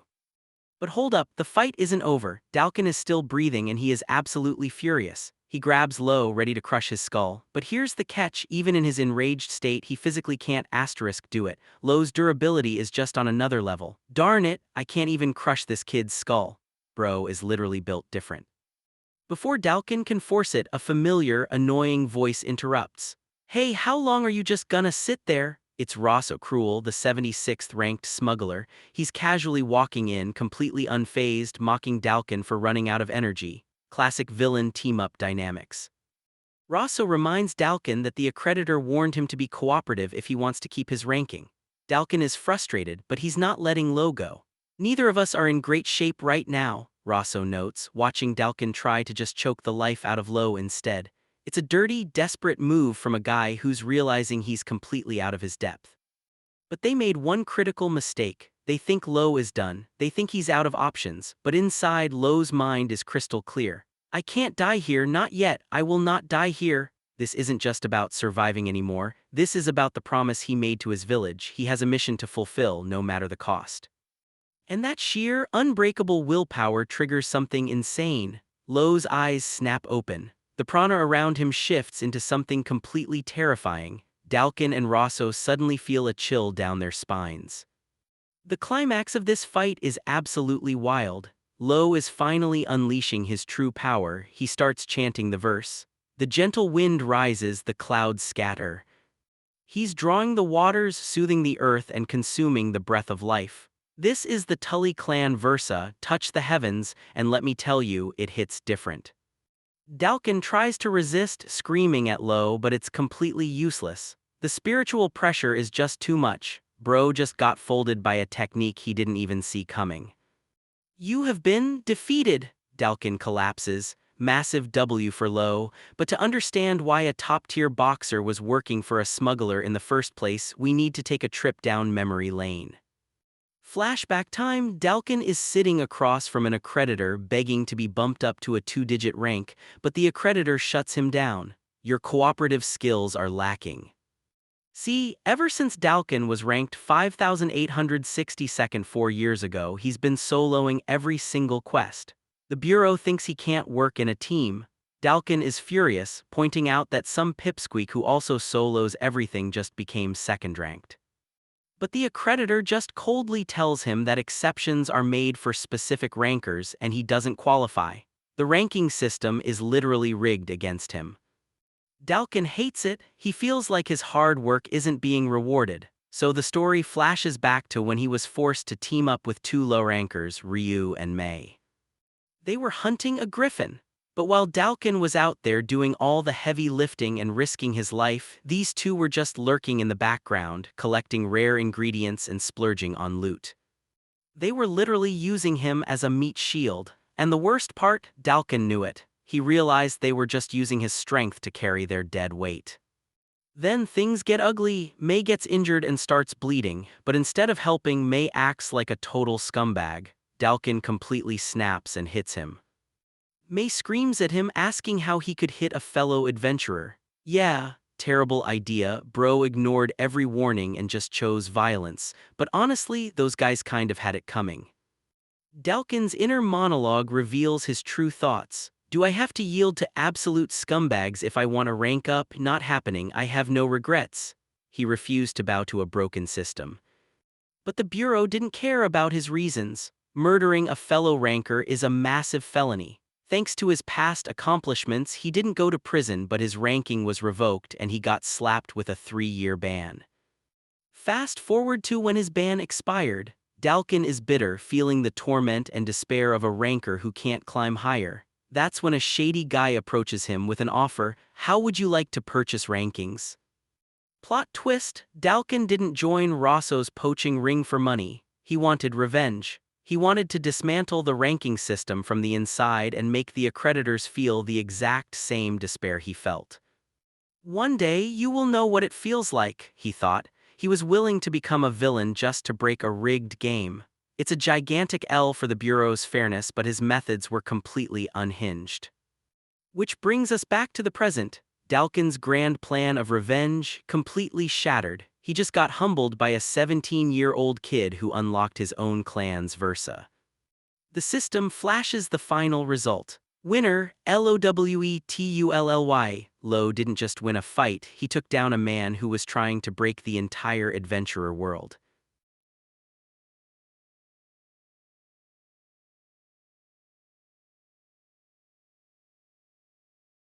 Lowe is literally wobbling around trying to chase down the goatee guy. Bro, you just got folded, sit down. He's dead set on interrogating Rosso about the dark rankings to find the mastermind behind it all. But Rook stops him cold. She tells him it's more than enough for now. Lowe finally runs out of gas and passes out. Rook explains what went down while he was out. Eddie woke up first and sprinted all the way to the bureau to report everything that happened. Then Owl woke up and helped patch her wounds. Rook is actually using her own prana to cover her injuries and heal up. Honestly, massive W for that trick. But while Lowe was unconscious, he had a long dream.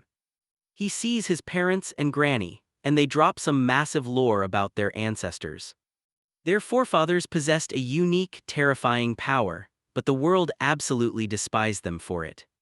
They were defeated and scattered across the land. Tully Village wasn't just a random home, it was a hiding place. They stayed hidden to live in peace far away from all the fighting. Lowe asks why they taught him the verses if they just wanted peace. Granny's answer hits hard. They knew the truth. They knew that one day the peace would end and they would have to fight again. Back in the real world, Lowe finally wakes up for real. Rook is super relieved. She tells him they need to get him back to Trakista. She suggests he should register for more ranking categories to measure his true potential. She points out that Dalkin was a close combat monster, so Lowe needs to know his exact stats. The Bureau has facilities to measure everything. Rook is low-key hyped to show him around. Meanwhile, a mysterious observer is watching from the shadows. He senses that massive wave of prana from the end of the fight. He realizes that the boy actually has what it takes to land a hit on the top knight. Remember this name because they're definitely going to cross paths again. But then the vibe shifts completely. We cut to a dark, creepy hideout. A mysterious figure is waiting in the shadows. He says they've finally shown up after hiding for ages. He greets his brethren and announces he has finally found the descendant of Babel. He declares it's time to set their grand plan into motion. Their goal to liberate the world from the folly of rankings. Wait, what? And then the ultimate plot twist drops. The creepy leader steps into the light. It's raw so cruel, but hold up, look at his actual rankings. Smuggler 76th, nah, killer first, thief second, drug manufacturer first, prana scholar first. Bro isn't just some random smuggler, he's the absolute apex predator of the criminal underworld. The dust is finally settling. Our crew rolls back into the bureau and Rook immediately takes charge. She sends Owl and Eddie straight to the infirmary while Mr. Blurred handles the paperwork to hand Dalkin over to the authorities for violating ranker regulations. Yeah, bro really tried it and got caught.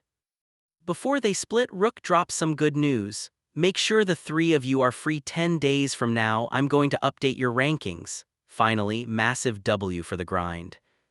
But before Lowe can head to the infirmary, Rook pulls him aside for a favor. The Bureau needs a guardian for the royal horn cub. Since Rook isn't a creditor, she can't take it out for walks and the shelter won't be big enough when the beast grows. But as an adventurer, Lowe can take him outside anytime. Makes total sense. Lowe agrees without hesitation. Rook is thrilled and asks him to give the cub a name. Lowe doesn't even hesitate. Ralph. He explains that when he was a kid, there was a fearless man named Ralph who defended his village from a massive red grizzly. He thought it was the perfect name for this little guy. Lowe looks at the cub and says, "Thanks for helping me against Dalkin, Ralph. I hope we'll be good buddies." Awa look at him, Loki wholesome. Meanwhile, in the infirmary, the boys are already hyping themselves up. They're guessing their rank ups. Owl thinks he jumped 3,000 spots, Eddie says 4,000, then they look at Lowe. If he jumped 5,000 or 6,000, he'd be a 3-digit ranker. The stakes are hikey sky high. But before they can celebrate, Dr. Save steps in. She's ranked 14th as a resident doctor and she is not having their noise. Keep it down in the infirmary. She uses her prana to heal their internal injuries in seconds. The bandages are literally alive. This woman is built different. Rook drops by to visit and honestly, she looks exhausted. Those dark circles are real. She's been working overtime to process their evaluations. The life of an accreditor is no joke. 10 days later, they gather in the evaluation room, and the table is just buried in paperwork. Rook explains that updating complex adventurer rankings requires comparing dozens of categories. And the crazy part? She did almost all of it by herself. Bro, this woman is an absolute machine. Let's get to the results. First up, Owl Darkwiz. His leadership, quick wit, and ability to improvise strategies on the fly pushed his adventurer ranking from 6,301st all the way to 2,067th. Massive rank up. Next, Eddie Markman. His marksman, prana proficiency, and insane forest maneuvering bumped him from 6,752nd to 1,873rd. He's officially closing in on the top 1,000. And then, Lowe. Rook lists his achievements, discovering 7 new magical beast species, figuring out why they suddenly appeared, fighting evenly with a top-tier boxer, and unleashing that mysterious Versa. The result? His ranking jumps from 2,728th straight to 1,089th. No shot, he's basically a 3-digit ranker now. But Rook gets dead serious. She warns Lowe that his rank up pace is completely unprecedented. Starting in the 2000s and hitting the 1000s this fast, the whole world is going to be watching him, and she drops a chilling line: "You will experience plenty of changes in both good ways and bad. Remember this." As they leave the room, some Marquise guard knights are gossiping about the rapid growth of the young knights. But then, a random ranker spots Lowe's ranktle and checks the newly updated adventurer rankings. The guy's eyes go wide. He recognizes the rank up pace. The bastard, who stole the Sword Saint style? Lowe just turns around, completely unfazed, and hits him with the most sarcastic, innocent apology ever. "My bad, I didn't mean to power up so much." Welcome to the Bureau's ultimate flex, the challenge room. Rook is showing Lowe around this massive, high-tech facility designed to measure a ranker's abilities and instantly calculate their rankings. It's a luxury only available in the biggest capital cities, and it's about to change Lowe's entire strategy. Rook reminds him how she easily updated his blade speed ranking through the ranktle system. Why? Because his Sword Saint style was just that fast. The system recognized the raw data and boom, instant update. But the bigger main categories like Adventurer still require official bureau processing. Lowe's brain immediately starts connecting the dots. He realizes he can use these simpler, easily fluctuating rankings as a stepping stone to rapidly climb his main category. Rook watches him mutter to himself, and Loki loses her mind. She realizes this kid isn't just strong, he's constantly calculating the absolute fastest speedrun to the Island of the Gods. Bro is locked in. Rook hypes him up, declaring they're going to analyze his abilities all day. Lowe calmly asks if he's allowed to use prana during the tests. Rook gives him the green light, knowing full well that's his secret weapon. And the stats start dropping. Sprint 871st, leap 2285th, powerlifting 1862nd, reflexes 934th, but then the real cheat codes activate. Sense of balance 809th, vital capacity 1104th, sense of hearing 104th, sense of smell 98th. Rook notes that he's crushed almost all the physical attribute testing. The only thing left is endurance, which takes way too long. Meanwhile, the entire bureau is whispering. Everyone is talking about Lowe, the super rookie who just skyrocketed past the 1000th mark in a single go. The spotlight is officially on him.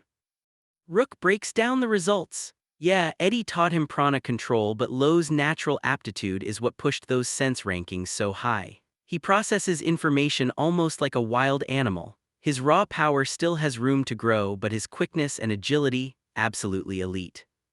But then, the vibe shifts. A high-ranking manager, Mr. Grand, steps into the room. Rook immediately bows deeply, stressing that he's a huge deal. Mr. Grand, being a chill guy, tells her to relax. There's no need for strict hierarchy when dealing with adventurers.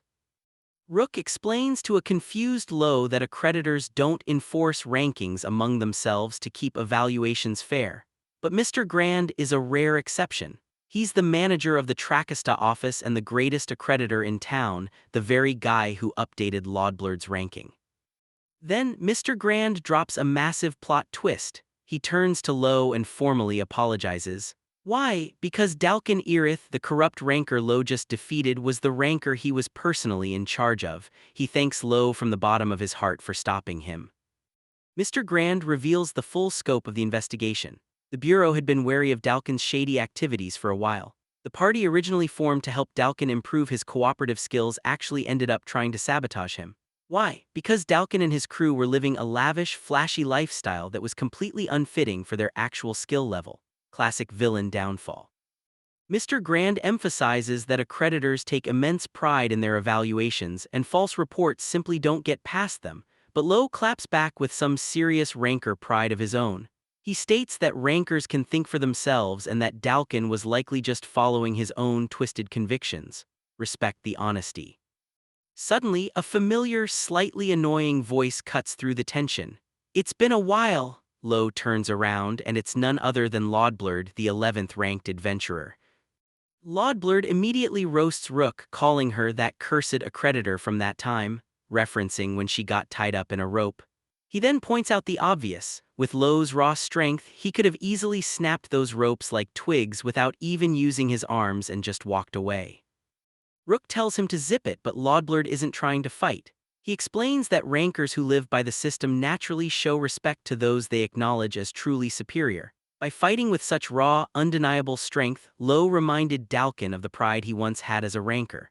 Lodblerd thanks Lowe once again, massive W for mutual respect. The grind never stops. Rook and Lowe are figuring out what rankings to tackle next. She's thinking sword-related stuff and maybe even measuring his prana quantity. But before they can even get started, Mr. Grand drops some massive lore. He tells Rook that the facility's equipment literally can't measure Lowe's prana. Wait, what? Rook is completely shook. What do you mean? But Mr. Grand just hits her with a cryptic warning. If you are going to remain his personal accreditor, you'd better be prepared. Hold up. What was he trying to say? Lowe's prana is so off the charts that the machines can't even process it. Bro is definitely built different. Since the prana test is a no-go, they pivot to sword-related rankings. Rook brings up blade speed, but then she gets dead serious and drops a massive rule. Don't use the Sword Saint style. Why? Because the Sword Saint style isn't just some basic move you learn at the gym. It's a legendary technique passed down from knight to knight. It was created by Lawrence Wolflevine, the very first top-ranked knight. Rook explains that for high-ranking knights, inheriting this style is their ultimate goal. Only the top 800 swordsmen out of a population of 2 billion can even pull off a flying slash attack. That's insanely rare. If the high-ranked knights find out a random rookie like Lowe has this style, they're going to hate him, or worse, come after him, so Rook tells him to keep it a secret. Lowe agrees. Smart move, bro. They head over to the combo/test. The goal is to repeatedly cut a highly cut-resistant stone within a time limit. A sensor calculates the total cuts. Lowe goes to work. Beep. 1,862 cuts. Not bad, but Lowe is already doing the math in his head. He realizes that his lotus flower technique could probably get a way better result. He's literally just using basic prana and still pulling crazy numbers. Next up is the cut precision test. You have to swing your sword through a tiny gap between two steel plates. The gap keeps decreasing, and if the blade trembles even a little, it's over. Lowe swings. Beep. 134, 3 digits. Rook is absolutely amazed, calling it incredible, but Lowe just brushes it off, saying if you want to call yourself a real swordsman, hitting the 3 digits is just natural. Classic flex. Internally, Lowe is already thinking about his next move. Now that he can use Lotus Flower, he can start practicing his third technique. Bro is locked in and leveling up his skills while everyone else is just watching. Rook pulls out his ranker card to register his top categories. You can put up to 10 rankings on this thing. She looks at his new numbers and her jaw literally drops. It's so high. Lowe looks at her confused. Why do you look so surprised? You can do it too, can't you? Especially since you use the Sword Saint style. Wait a minute, did he just accidentally reveal that Rook knows the style too?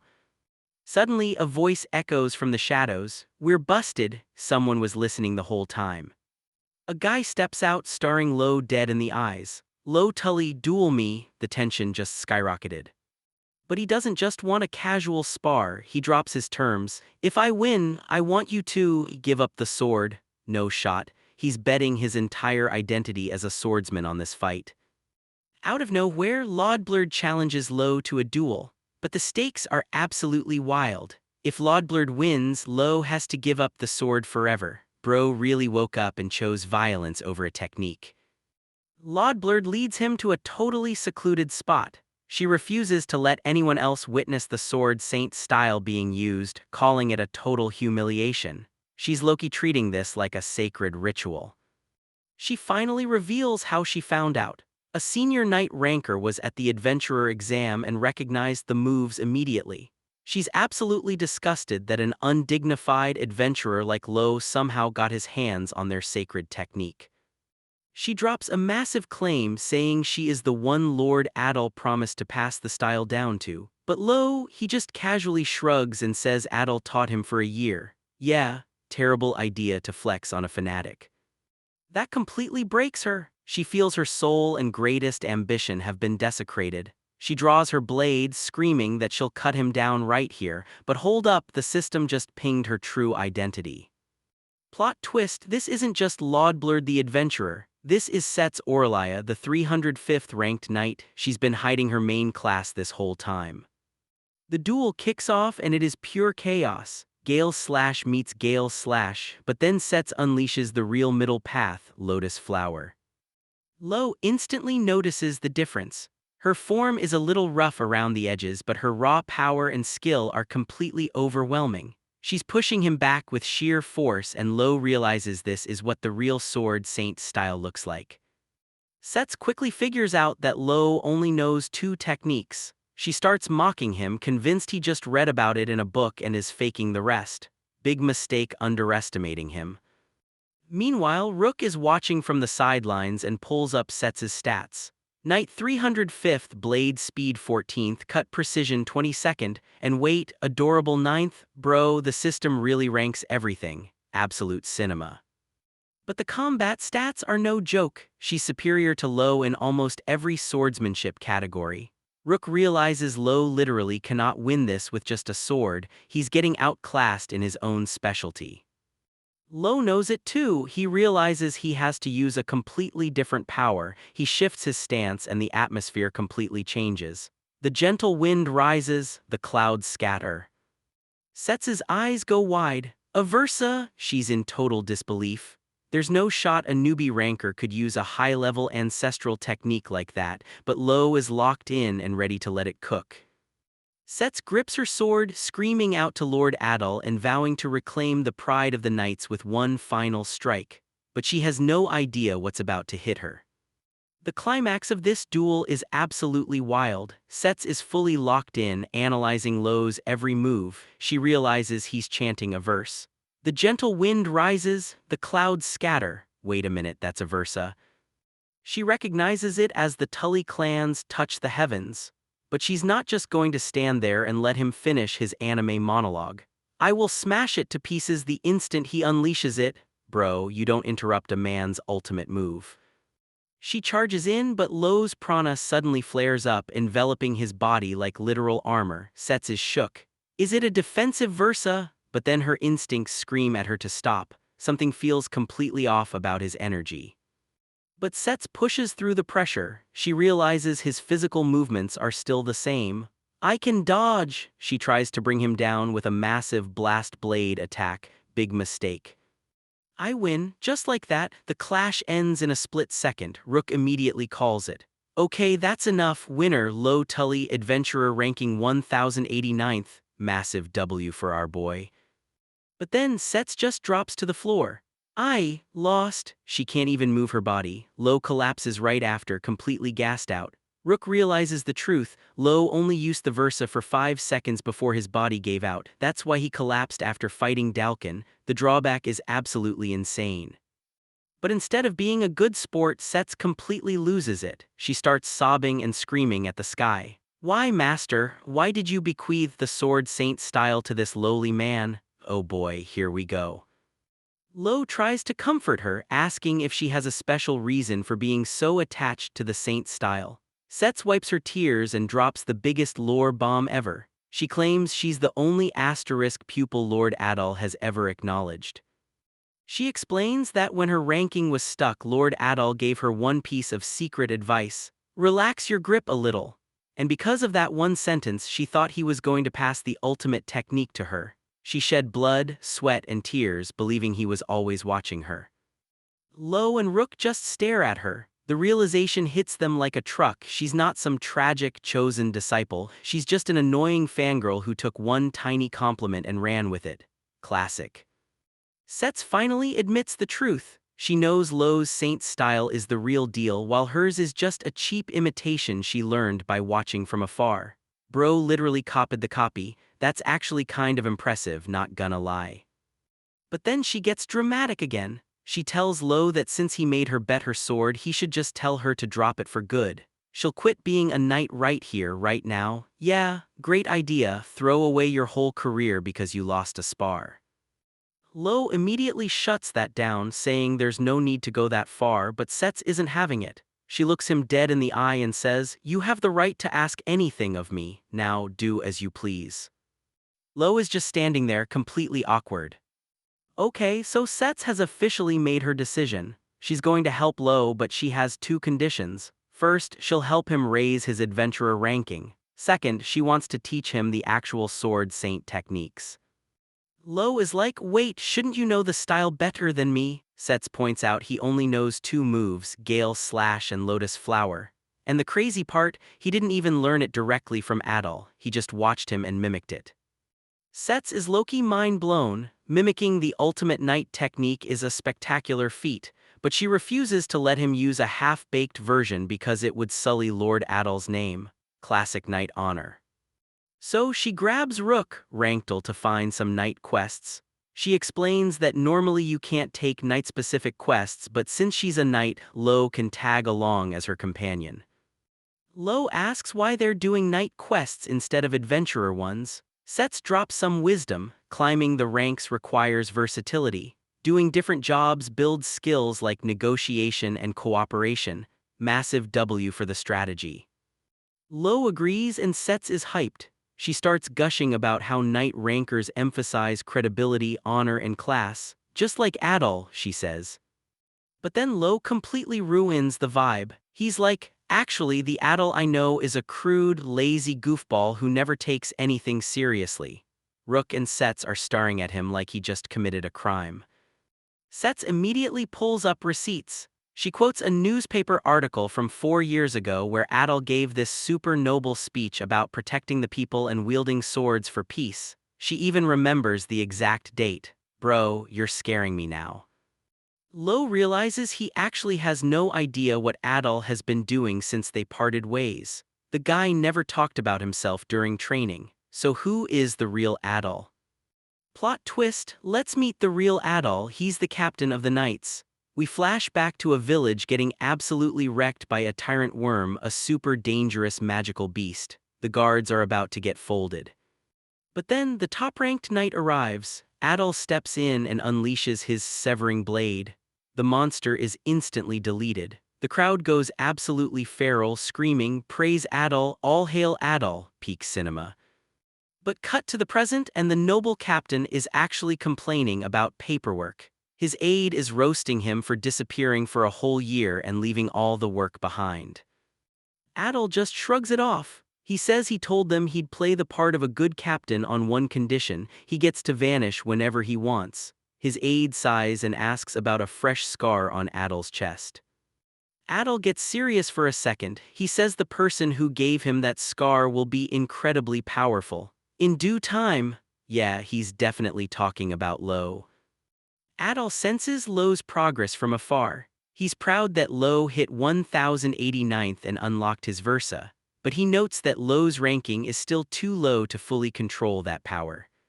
Suddenly, Adol feels a massive, ominous fluctuation in Lowe's prana. It's vanishing into thin air. Adol realizes Lowe is struggling to contain it.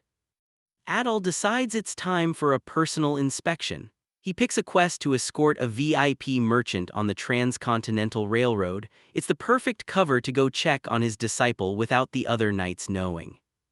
As he heads out, Adol thinks to himself that it might finally be time to tell Lowe the true identity of the island of the gods. He even says they might become friends because in the end they're after the exact same thing.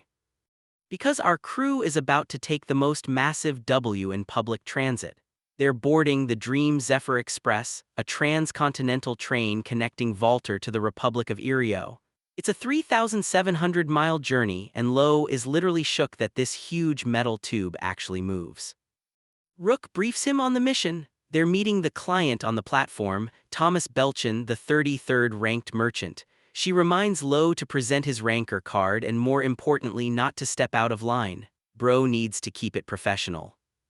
But before they can even say hello, Belchin is already throwing a tantrum. "Get that out of my face!" He's furious because he thinks Lowe and Sets are just a couple of twerps. He literally asks if they even read the job details. Yeah, great first impression. But then Sets steps up and flexes her title. "My name is Sets Orlia, one of the top candidates to become the Sword Saint." Wait, what? For those who don't know, a Sword Saint candidate is a special title given to knight rankers who have the potential to inherit the legendary Sword Saint style. It's based on their ranking and their affinity with the technique. And Sets, she's the youngest person to ever get this title. Absolute cinema. Belchin is instantly sold, but Sets isn't done. She points to Lowe and tells the merchant that this guy is actually even stronger than her in raw power. No shot. Lowe quietly hands over his ranker card. Belchin checks the numbers and suddenly changes his tune. "I suppose this is a level I can trust?" What a simple guy. Rook then introduces herself as Lowe's personal accreditor, and Belchin is thrilled. Having an accreditor on board makes him feel safe. They move into the VIP gold car cabin to discuss the details. Belchin explains the threat. A rival trading company, the Raleigh Merchant Guild, is sending assassins after him. Their goal is to ruin his business discussions in Irio. But Rook's accreditor instincts kick in. She notices Belchin is super hesitant to talk about what these business discussions actually are. He's definitely hiding something. Classic. Rook pulls Lowe aside and warns him. His ranking has been rising at an unprecedented pace, but that also means he has zero experience fighting assassins. Even low rankers can be deadly when they use dirty tricks. Lowe just stays quiet, taking it all in, but internally he's not thinking about the mission. He's looking out the window, wishing he could have brought his friend Yuna along. Awa, Loki wholesome moment right there. Rook starts explaining the train's facilities. The doors open and close by themselves using electricity and a special form of prana. The Republic of Irio is a nation with flourishing prana research. They've literally figured out how to convert prana into usable energy. What a vast world. But then, Rook drops a massive lore bomb. She tells Lowe that when they get to Irio, they might finally learn something about the island of the gods. She explains that when she was updating his rankings, she tried to research his Versa and found absolutely nothing. The Bureau of Accreditation has zero data on it, which is incredibly rare. She believes his mysterious Versa is the exact reason he came into contact with the island in the first place.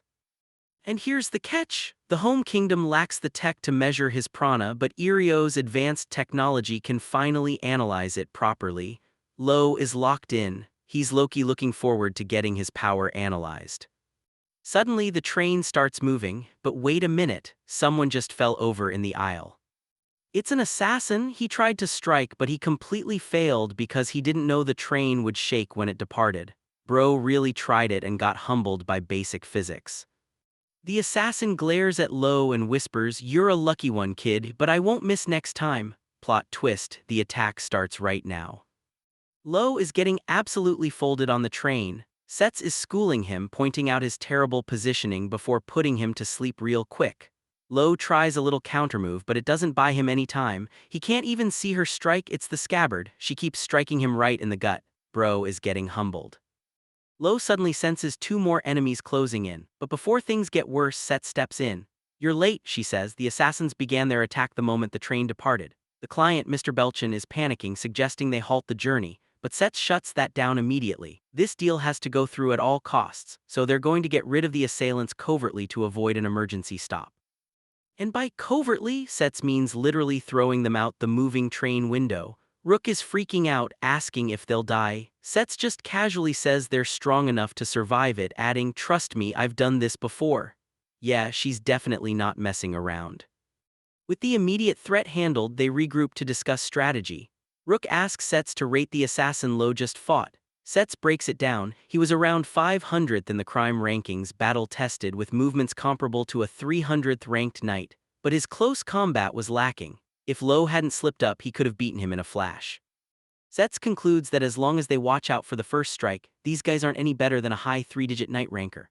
Rook is hyped, proud to have an accreditor who can provide objective evaluations. But when she asks Lowe what he thought, he admits the assassin wasn't easy to deal with. Sets just smiles and drops some harsh reality. It couldn't be helped. All rankers who experience the digit barrier for the first time go through it.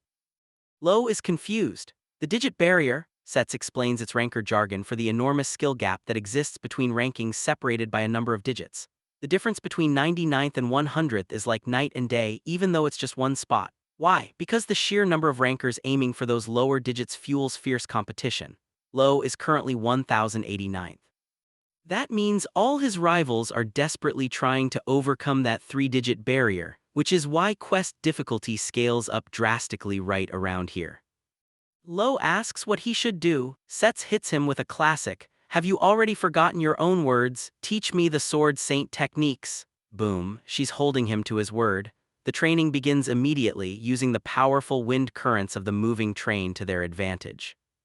Sets gets straight to the point. When they clashed, she noticed his prana control is still in the foundational stage. He prioritized learning the flashy techniques over actually mastering the basics. At his current level, performing those moves is normally impossible. He's just brute forcing them with his massive prana pool. The complexity of the sword saint style is way harder to grasp than he thinks. First, he needs to learn high-level prana techniques to rise beyond the foundational level. Lowe pushes back, asking if it's better to just force the techniques to get stronger faster. Sets shuts that down. She clarifies a massive misconception. When they dueled, she was enraged and unable to remain level-headed. And that rage, that's what the sword saint style is actually about. The true worth of the style is controlling the sword as an extension of your body at a speed invisible to the naked eye. Right now, Lowe is just too slow. But she gives him a massive W. Not to worry. As long as you follow my instructions, you will be using the third technique soon enough. The third technique, Blast Blade Desolation Sunder. Sets admits she's only learned up to Blast Blade herself. The fourth and fifth techniques are too difficult to acquire, and no matter how hard she tried, she couldn't imitate them. She's genuinely furious at her own limits, but she's passing the torch. "I must leave the rest to you." Lowe realizes she's dead serious. "Then let us begin the training. In our first lesson, we will use this rope." Because training arcs on a moving train are about to get absolutely wild. Sets is kicking off their first lesson, and she's using a simple rope she bought from the train's shopping car. She explains the core concept, power surge. It's the skill of boosting your immediate prana output at the exact right moment. Think of it like a waterfall versus a river. You have to focus the flow into a specific area. Lowe tries to fling the rope, but the timing is completely off. Sets immediately corrects him. Prana originates from the center of your chest, and you have to account for the travel time to your destination. But Lowe, being Lowe, decides to just brute force it by pumping in * more prana. Sets instantly shuts that down. That's exactly what you must not do. If he keeps resorting to raw power whenever a technique fails, he'll just develop terrible habits. The end goal here is to learn Blast Blade, which consumes 10 times the prana of this basic lesson. She warns him that even with his immense reserves, he'll completely run dry. But Lowe just looks at her and drops the most insane line ever. 10 times what I just used won't make me run out of prana no matter how much I use. Wait a minute, bro is literally built different. Sets is completely shook. She asks him to release as much prana as he possibly can, and when he does, pure chaos. The sheer volume of energy is mind-blowing. Outside the train, the assassins sense the massive spike. "Hold up, I was never told of this. What the heck is this monster?" But they quickly analyze it. The prana is huge, but it's rough around the edges. That means there's room to exploit. They decide to make their move in just half a day. Back inside, Sets is staring in absolute awe. She realizes he might literally have the most prana in the world at this point. She quietly admits to herself that Lord Adal's disciple was truly worthy after all. Massive W for the master's judgment. With the first lesson done, Sets warns him that the second one tomorrow will be harsh. Then, out of nowhere, she casually mentions that Mr. Belchin just fell asleep. Lowe is shocked she can sense people's energy from that far away. Setz just smirks, saying it's a piece of cake for a user of the Sword Saint style. But she also realizes the tragic catch. With that much raw power, he probably can't even use 10% of it properly right now, but enough about training, it's time to get down to business. Setz pulls out a comprehensive dossier on Thomas Belchin. Age 46, 33rd ranked merchant, chairman of the largest department store franchise in the nation. He's cautious but quick-tempered, which explains why he grilled them so hard when they first met. Lowe is super impressed, but Setz notes that all Marsis Guard rankers learn this kind of intel gathering in their first year. Then Lowe asks a valid question: why couldn't they just use their ranktel to call for backup when they fought Dalkin in the forest? Setz drops some quick ranking trivia. Regular communication has no reception in ranked danger zones. However, ranking updates use a special, highly secure network line that has a much larger range. Learn something new every day. Getting back to the mission, Setz reveals her analysis of the assassins who attacked them. Their timing was flawless. Normally, assassins are hired individually to avoid being traced, but this level of coordination means they were hired as a dedicated team. And here comes the massive plot twist. They belong to Death Spada, an assassin group ranked 49th as a criminal organization, and they are directly affiliated with the 14th ranked criminal organization, Death Drake. The stakes just skyrocketed. The top members of Death Spada are highly dangerous elites appointed by Death Drake. Setz warns Lowe that at least one of those top assassins is on this very train, and it might be more than they can handle. Speaking of which, meet Diamond Teffel. He's the 108th ranked assassin, and he's already locking in for the next strike. It gets worse. Meet Mr. Belchin, the VIP client who apparently thinks a high-stakes train escort is just an excuse for an all-you-can-eat buffet. He's out here living his best life, declaring that food is the absolute best part of traveling. Meanwhile, Rook is on full poison duty, inspecting every single plate. She refuses to eat, dropping some serious accreditor lore. She has to share the exact same experiences as her ranker to evaluate them properly, even if it means starving while the client feasts. Massive W for dedication. With his belly full, Belchin immediately pivots to his next priority, shopping. He casually demands they protect him while he browses the finest goods. Rook is low-key disappointed by the limited collection, but she still takes a moment to admire some high-end craftsmanship. Priorities, right? While the client is distracted, Rook checks in on Lowe's training with Setz. Lowe admits she's strict, but he's actually learning to use his prana way more efficiently. In fact, he's got energy left over. That immediately raises a red flag for Rook. She asks if he's ever been completely depleted of prana aside from using his versa. Lowe casually says no. Rook finds this absolutely wild. Normally, intense prana training should exhaust you just like any heavy workout. Lowe just shrugs it off, assuming it's because he naturally has a massive prana pool. But Rook connects the dots. His versa drains a gigantic amount of prana all at once. If his pool is that huge, it still doesn't add up, so she drops a crazy theory. She suggests his versa might be an ability that literally erases anything that poses a threat to him.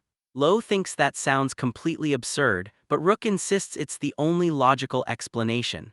The catch? He can only use it once and it leaves him completely incapacitated afterward. The risk might totally outweigh the reward. Rook returns from scouting the area. The assassins are playing it smart, refusing to reveal themselves. They're waiting for the perfect moment. And then, plot twist, the power cuts out, total darkness plus a massive crowd of panicked passengers. They can't move freely and Belchin is already losing his mind, begging for protection. Classic. Lowe tries to sense their prana, but there are too many people in the way. He can't find them, but then he realizes the obvious solution. We just need light, right? He leaves Belchin in Rook's capable hands and steps up. With a single move, he floods the entire train car with a massive, blinding prana light show. Bro really turned a deadly ambush into a rave. Rook tells him to keep the light going while she holds her ground until the power returns. The element of surprise is officially gone.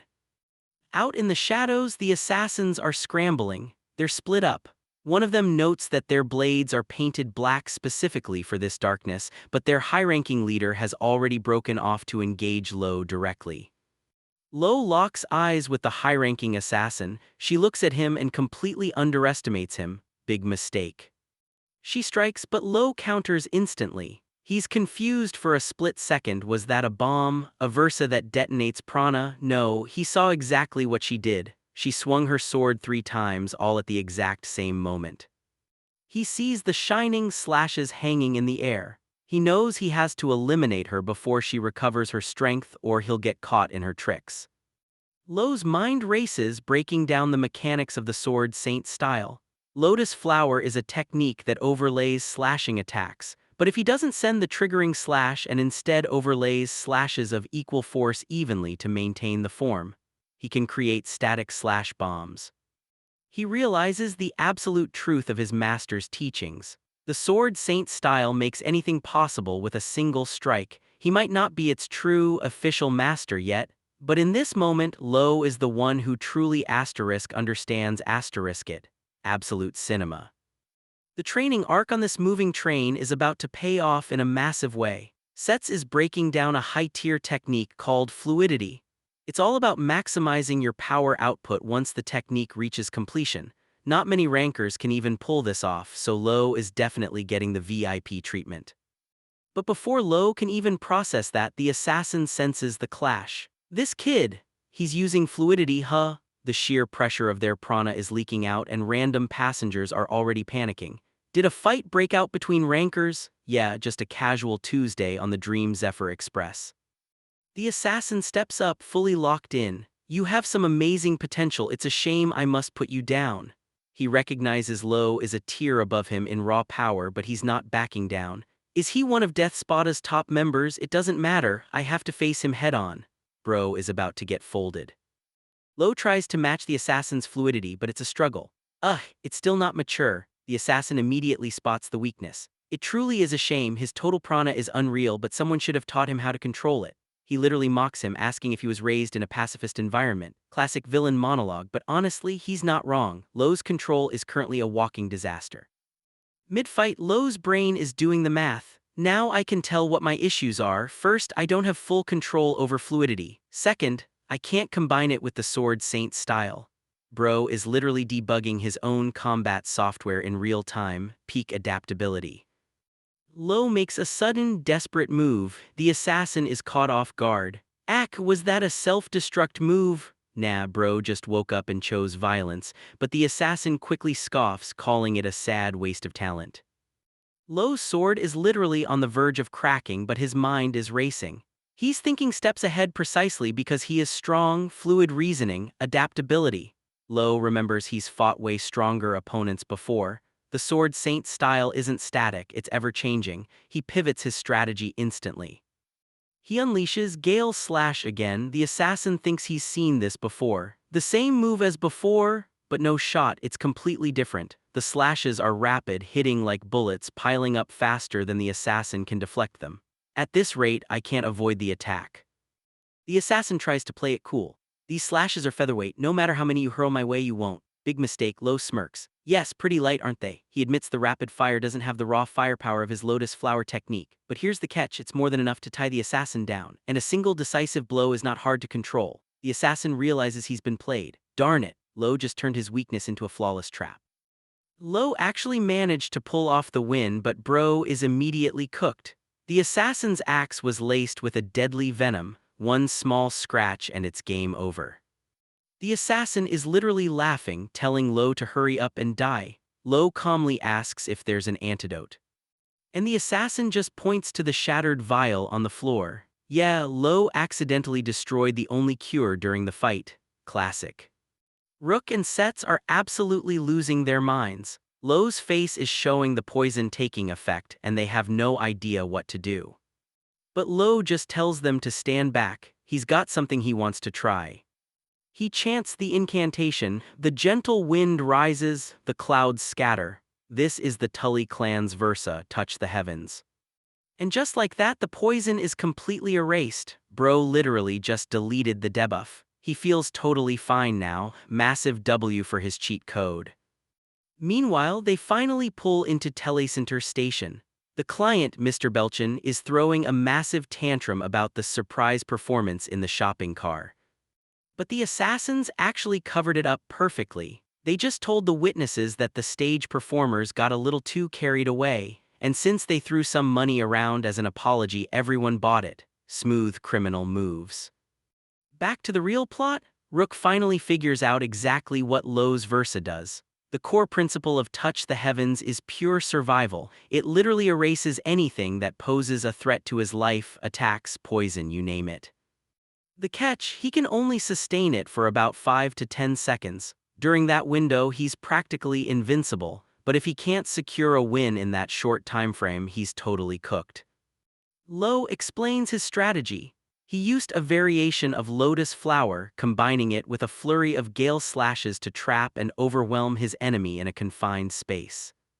Sets is hyped. She explains that unlike quick draw or flowing styles, the Sword Saint style is all about being ever-changing and versatile. She says Lowe is finally learning what it means to be a true Sword Saint.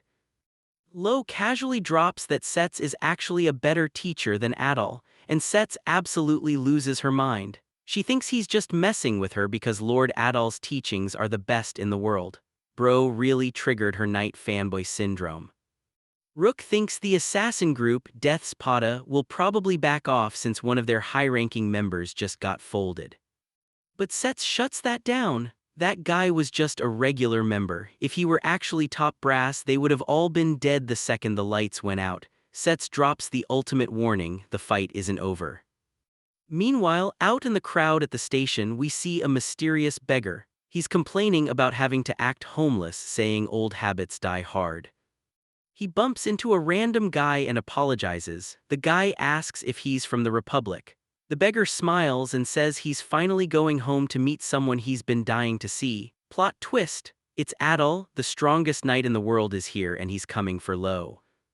The tension on this moving train is high-key suffocating. Lowe wakes up from a quick nap and Sets immediately checks in. Everything seems fine for now and they're about halfway to their destination. But Sets isn't stupid. She notices Lowe has been way more guarded than usual ever since that first attack. Classic post-battle paranoia, but honestly, he has every right to be on edge.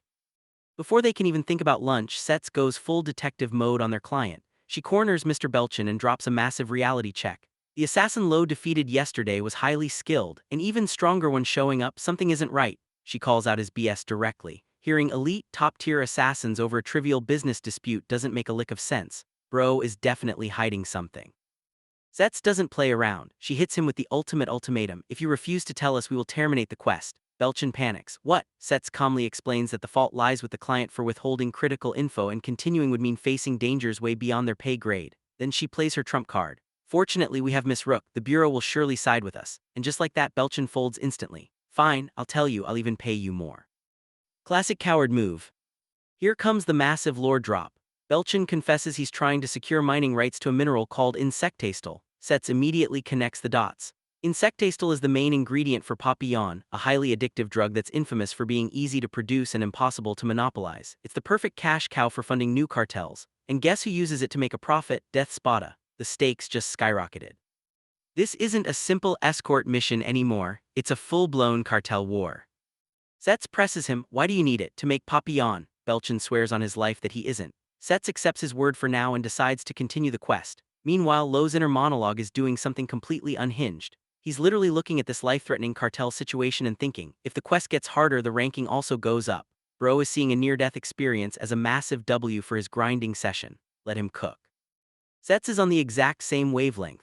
An exceedingly challenging quest served on a silver platter. That's a huge opportunity. But she also has her own reasons for pushing so hard. She needs to reach the #1 knight ranking to finally inherit the Sword Saint style from Lord Adol.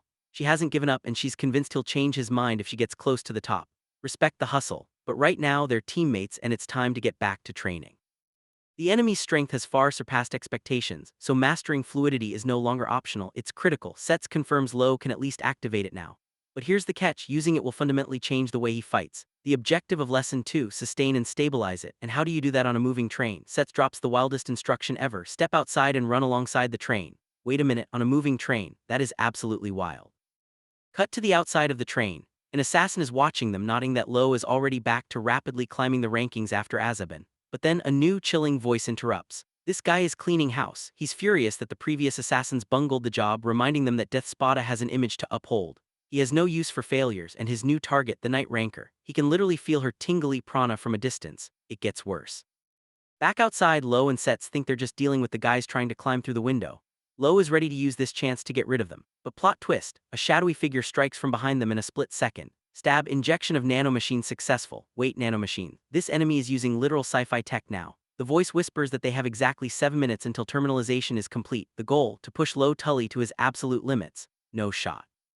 The clock is ticking, and Bro is about to get tested like never before.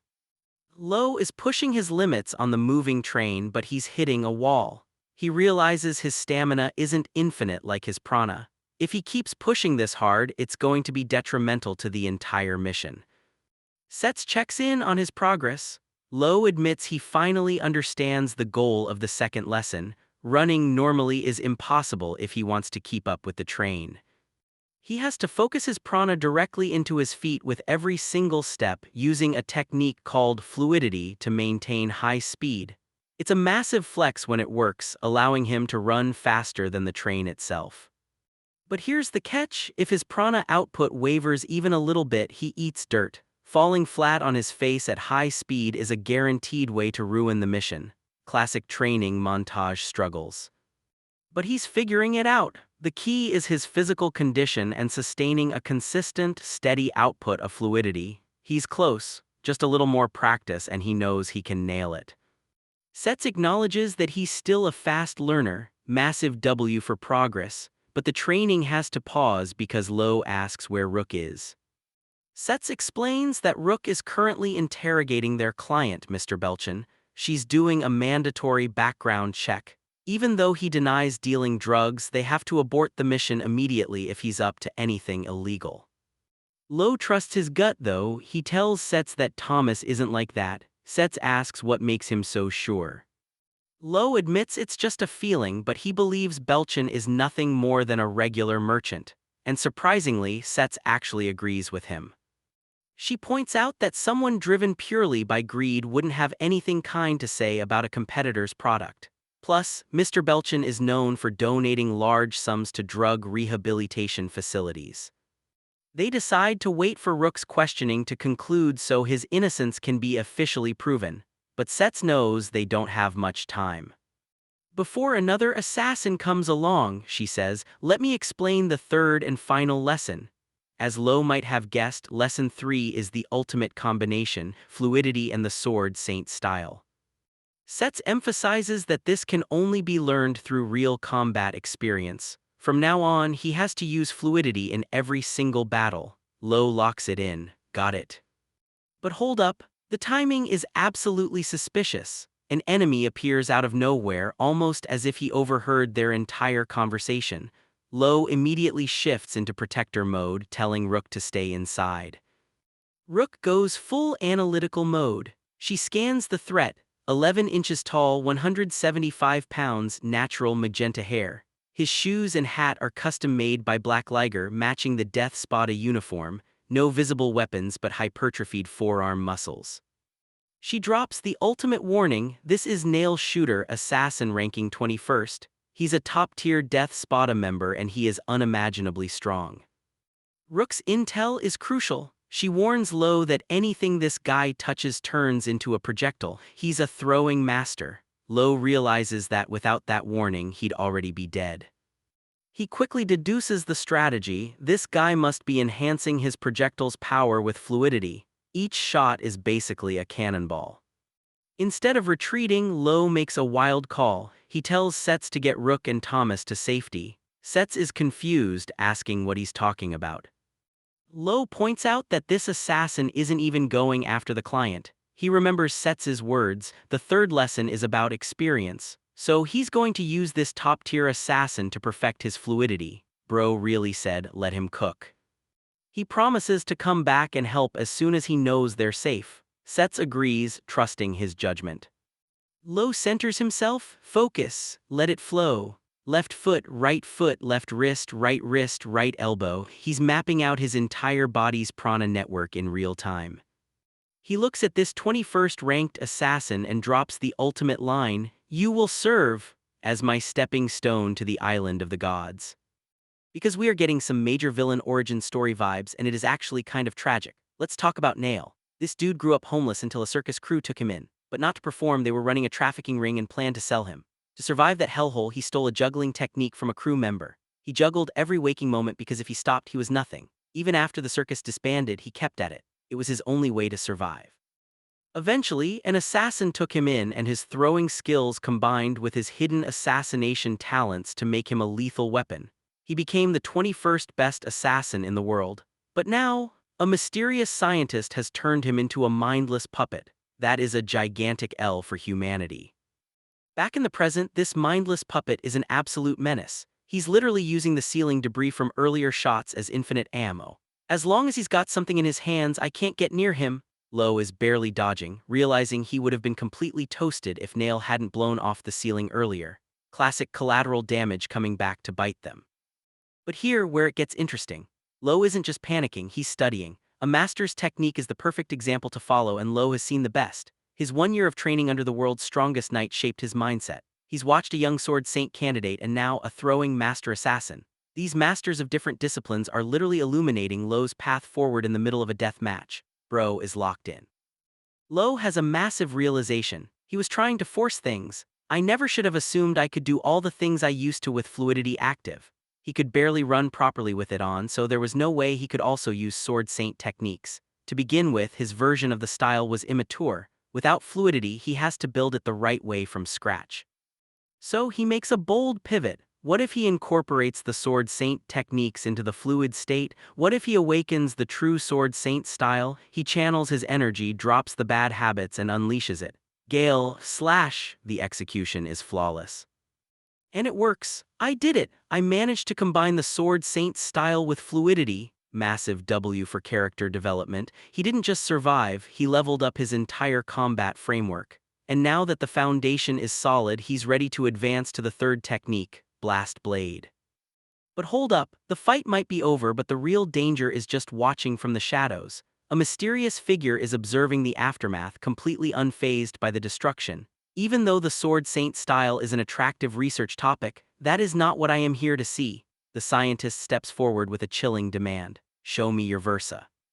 Lowe is in the middle of a high-speed battle and his prana is literally showing 2 different colors, but he can't let it distract him. He's got a fight on his hands. The 21st ranked assassin Nail is throwing hidden weapons at him. Lowe fires back with a gale slash, trying to keep the pressure on. But wait, Lowe is feeling incredibly heavy. He realizes he completely overestimated his prana pool. Combining the sword saint style with fluidity is draining him way faster than he thought. Bro is running on empty.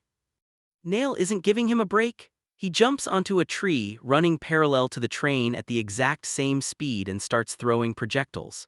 Lowe remembers his fight with Dalkin and realizes he can't let the train get caught in the crossfire. He has to focus his attacks entirely on Nail while in midair. Lowe's firepower is matching the assassin's, but then Nail does something crazy. He heads straight into Lowe's attack. Lowe realizes if he gets thrown, it's game over. He has only one option left. He chants the incantation. The gentle wind rises, the clouds scatter. He's activating his Versa. But hold up, just as the Versa activates, a system interface pops up. It's analyzing Lowe's prana purity, jumping from 38% to 46%. It confirms cognitive interference and attempts to connect to something called Babel, but it fails. What is Babel? Suddenly, a new player enters the game. Halt, who's that? A brand new enemy just stepped in. Lowe can't stop his Versa once it's activated, so he's stuck. The new guy casually says it's time to begin the analysis of Lowe's Versa. Nail is on the ground, completely defeated. The new guy apologizes for the late introduction. This is Jem Contrato, a member of our Robberos. Yeah, the same top-ranked criminal organization led by Rosso. Jem casually tells Nail his services are no longer needed. Lowe asks what's going on and Jem drops a massive lore bomb. Nail was being controlled by a cell beetle, a prana-powered compact terminal Jem developed. Basically, Jem can control anyone and anything with his prana. Nail was just a puppet this whole time. Sets and Rook finally catch up. Sets sees Lowe is exhausted and realizes he used his Versa.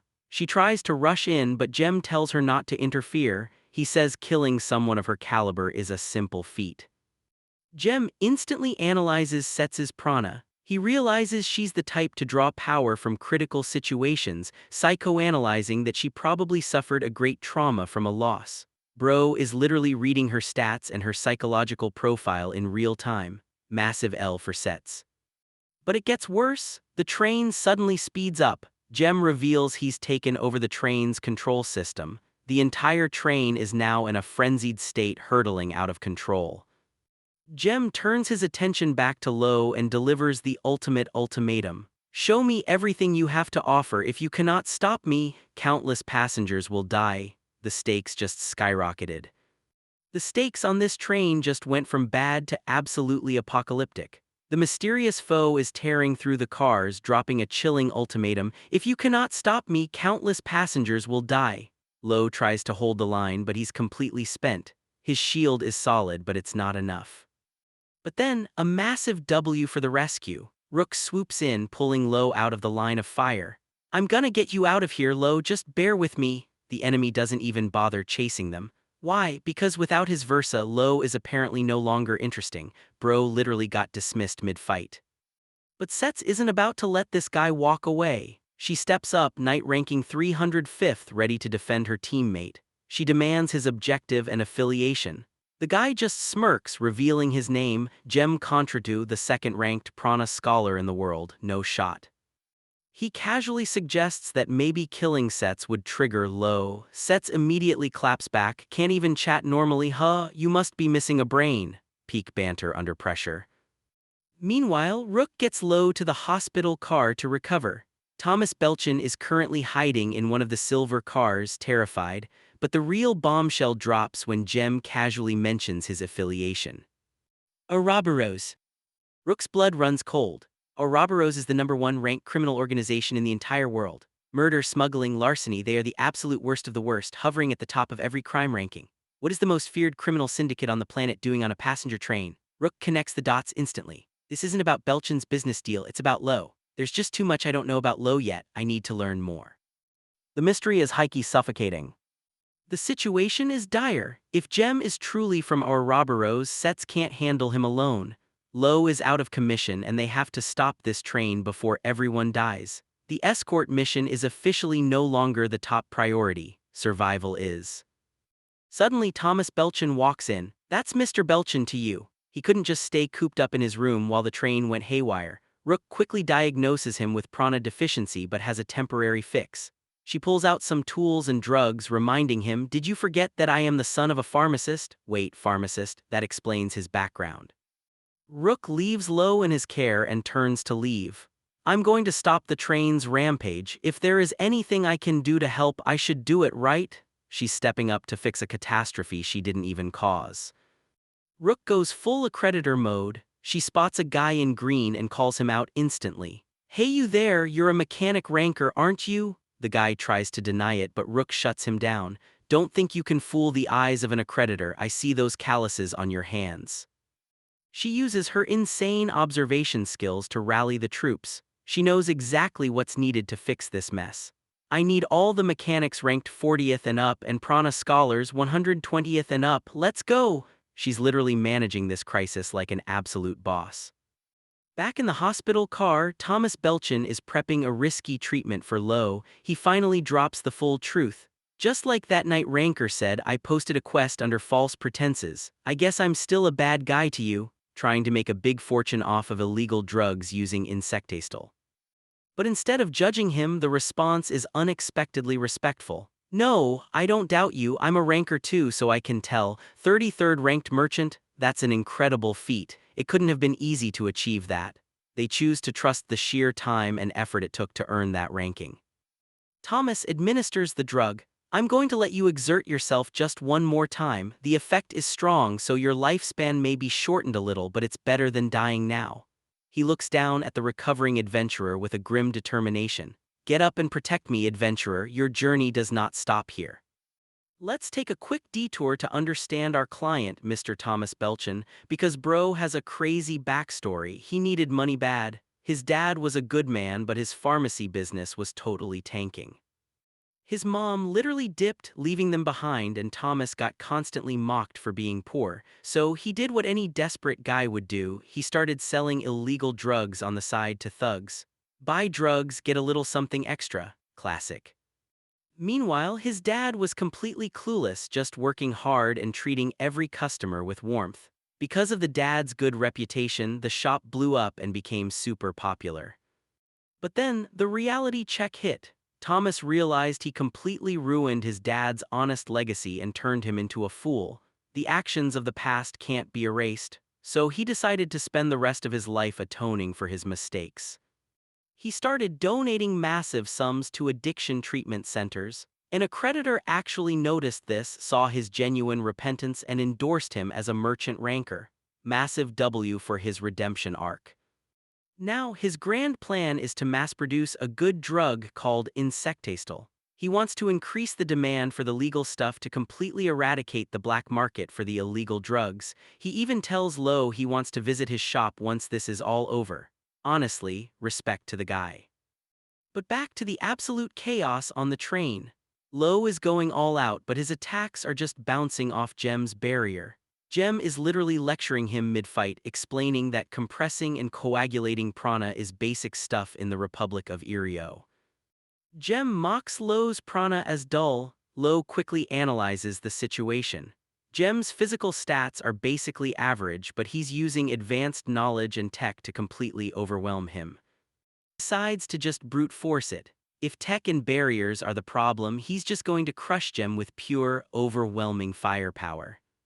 He shifts his stance and unleashes the third technique of the sword Saint style, Blast Blade Desolation Sunder. He uses the opposite edge of his prana-coated blade, turning a slash into a devastating, heavy strike. Boom, he lands a massive hit, but wait, Jem is still standing. He casually brushes it off, saying the strike lacked the raw force to actually destroy him. Jem is actually low-key impressed by Lowe's physical durability. He decides Lowe isn't just a random kid but a worthy specimen to study. He notes that the Sword Saint's style changes form depending on the user, especially for a non-traditional successor like Lowe. Lowe calmly admits he's not the real deal, but then he drops the ultimate line, "But look behind you, the true successor has arrived." Plot twist of the century, the atmosphere completely shifts. Standing right there is none other than Adal, the captain of the knights and the strongest knight in the world. He looks at Lowe and says, "I see you have been revitalized, Lowe Tully." Lowe doesn't even flinch, he just locks in, statting his name and his new ranking, 1089th, and then he drops the ultimate cliffhanger, "And I'm here to defeat you." The master and the disciple are finally face to face. The final clash of this train arc is officially underway.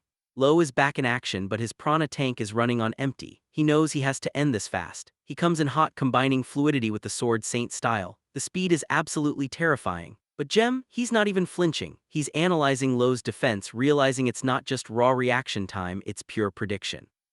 But here's the catch. Jem reveals his trump card, Cell Beetles. These things automatically activate prana barriers the second they sense an enemy's energy. Lowe realizes that throwing a barrage of slashes is useless because he can't physically deflect every single automated shield. Bro is literally fighting a walking fortress. Despite the disadvantage, Jem is actually impressed. He calls Lowe a capable fighter and drops a massive name, Babel's descendant. Wait, Babel? Jem says it's directly tied to the island of the gods, and then he drops the ultimate ultimatum. "Join our robberos and I'll tell you everything about your connection to the island." But then Jem hits him with the biggest lore bomb of the series. He tells Lowe that Tully isn't actually a clan name, it's the name of the village he grew up in. Long ago, an ancient clan was defeated and scattered, and one of their hidden settlements became Tully Village. Lowe remembers his father telling him those exact stories in his memories. No shot. His entire identity is tied to this ancient, lost lineage.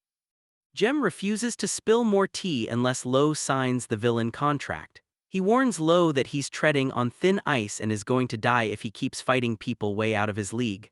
Lowe asks him why he made the train go berserk in the first place. Jem casually replies, "To better analyze your full strength."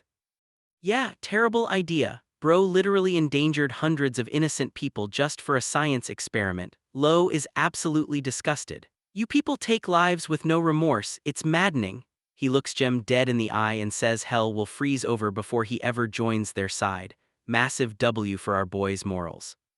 Jem instantly writes him off as an imbecile who lost all his value and decides to end his life right there. But hold up, Lowe realizes the damage he just took wasn't from Jem's attack. It was Set's. She's out there taking hits and trying to send him a signal he needs to use Blast Blade. Lowe is locked in, he channels everything he has left into the third technique. Blast Blade, Desolation Sunder. The destructive force is insane, but Jem just smirks. He thinks he's completely safe as long as he maintains his distance. Big mistake. Lowe smiles. The Sword Saint style isn't as simple as you think. He fires Desolation Sunder again, but this time he compresses it and turns it into a massive ranged energy blast. Jem's automated barriers are completely overwhelmed. He turned it into an energy blast? Ain't no way. Bro just rewrote the rules of swordsmanship in the middle of a boss fight. And while Jem is distracted by the blast, Set strikes from behind. Look behind you, the true successor has arrived. Jem realizes in a split second that this teamwork is on a completely different level. The system flashes the final result. Winner, Lowetully. Bro just took down a top-tier Ouroboros monster and secured a gigantic W for the squad. But the mysteries of Babel and the Island of the Gods are just getting started. Lowe finally catches his breath and asks Rook if she actually beat him, but Rook just drops a massive reality check. I've been exposed. The guy they just fought isn't even human, it's a Pranix, a prana-powered remote-controlled puppet. And the voice controlling it? That's Jem, the psycho from Ouroboros. He's literally laughing at them, bragging that his tech comes from the Erio Republic but is a millennium ahead of their current stuff. Bro really said, my Wi-Fi is faster than your entire civilization. Jem tells Lowe he should be proud for beating a mere puppet, but Lowe isn't here for the ego boost. He demands Jem stop the train from going berserk like he promised, but Jem just hits him with the ultimate troll move. When did I promise such a thing? Yeah, classic villain lie. But plot twist, the train screeches to a perfect halt anyway. Rook explains that since this train is heading to the Erio Republic, there were plenty of high-tier prana mechanics on board who managed to override Jem's hack. Massive W for the random background characters. Jem realizes his little joyride is over, so he decides to log off. He tells Lowe this was a fruitful encounter and starts disconnecting, but Lowe is absolutely desperate. He screams at the head, begging for answers. What is the Island of the Gods? What is the Babel clan? What about Yuna and the people who vanished? Are they even alive? Jem pauses and drops the most infuriating lore bomb ever. He says the truth is tied to Ouroboros' grand objective. Since Lowe won't join them, he won't spill the beans. But then he adds this cruel little hint. If you learn the answer, you will no doubt fall into despair. Bro really said the truth will ruin your life and just hung up. Absolute menace. Meanwhile, cut to Jem's actual main body hiding out in some dark lab. He's monologuing to himself, hyped that even though Lowe's Versa was imperfect, they're getting closer to accessing a Babel. He's literally taking notes for his next evil meeting. But suddenly, SCHWING, Jem's head gets cleanly decapitated. He's just sitting there holding his own severed head, completely confused. What an unusual day, getting decapitated more than once. Bro really thought he was safe in his secret base. Standing over him is a mysterious woman. She's just casually holding his head, asking if he's gotten too used to being a puppet. Jem is freaking out, asking who she is and how she found him. She just smiles and drops a massive reveal. She's from the Tully clan. Wait, the Tully clan? Lowe's village? Jem is losing his mind, asking how she traced his prana so fast. The woman calmly explains that the power of Babel makes it possible, and she was sent here for one reason, to kill him. Jem realizes she's about to erase every single trace of his prana from existence. He panics and slaps a cell beetle on his neck, screaming for it to activate autonomous mode and notify the master. But it's too late. The woman raises her blade and the atmosphere completely shifts. She chants the Tully clan's Versa incantation, but with a deadly, terrifying twist. The gentle wind rises, the clouds scatter, may death's judgment fall upon those who defy the gods. We are finally arriving at our destination and the vibes are completely different. We're at Central Station in the Republic of Irio, and Thomas Belchin is actually being genuine for once. He thanks the crew, admits his classic merchant deception, and promises handsome compensation. Sets even admits he wasn't a bad guy after all. Massive W for a happy ending to that escort quest. Welcome to Irio, a highly developed prana nation. It's a completely different world from the Valter Kingdom. Rook is hyped because Irio is the place that supplies all the bureau's state-of-the-art tech. And the best part, it's time to update those rankings. Rook already did all the paperwork on the train, so she's ready to drop the numbers. She's an absolute machine. The results are in. Lowe Tully jumps from 1089th straight to 924th. Bro is officially a 3-digit ranker. Rook drops some quick lore. Breaking the 3-digit barrier in one try usually takes a full year or even a decade for some. Lowe's talent is the real deal. Sets also gets a nice bump, jumping from 305th to is Loki thrilled. So what's next for Sets? She's heading to the Sanctuary of Knights. That's the 11th ranked danger zone and the literal birthplace of the Sword Saint style. Why? Because she heard Master Adol was spotted there. She's going to demand he take her as a disciple. Lowe gives her a simple, powerful message to pass on. I'm moving forward. Respect. Rook reminds us that bonds between rankers aren't easily broken. We'll definitely see her again. Now for the main event, getting Lowe's prana properly analyzed. Rook sets her sights on the third-ranked prana scholar, the legendary great Professor Newman Leonard. The catch, his earliest availability is in a *year*. No shot, they can't wait that long. Rook goes full drama magnet, yapping and babbling at the receptionist to force a meeting. Meanwhile, a random staff member spots Lowe daydreaming and asks for a favor. The professor started some absurd new research and they're running low on power. They just need Lowe to release some prana into a storage chamber. Lowe, being a bro, casually agrees. Big mistake? Nah, massive flex. The moment Lowe releases his energy, the staff loses their minds. Wait, stop! Whose prana was that just now? It's not just the insane amount of energy, it's the purity. The fluctuation is practically zero. This dude is built different. And right on cue, the man himself steps out of the shadows. The name is Newman. Newman Leonard, the third-ranked prana scholar, is staring at Lowe with pure, unadulterated fascination. Rook is flexing her networking skills, and honestly, massive W, she managed to score an appointment with the great professor. Sure, it's half a year from now, but in the academic world, that's basically a speedrun. But the professor himself is giving off major main character energy. He immediately tells Rook to drop the great from his title because it's too wordy. Bro really said, I'm too cool for titles. Rook explains they need to analyze Lowe's prana. The professor laughs it off, nodding that while this kingdom is advanced, their prana tech is completely mid.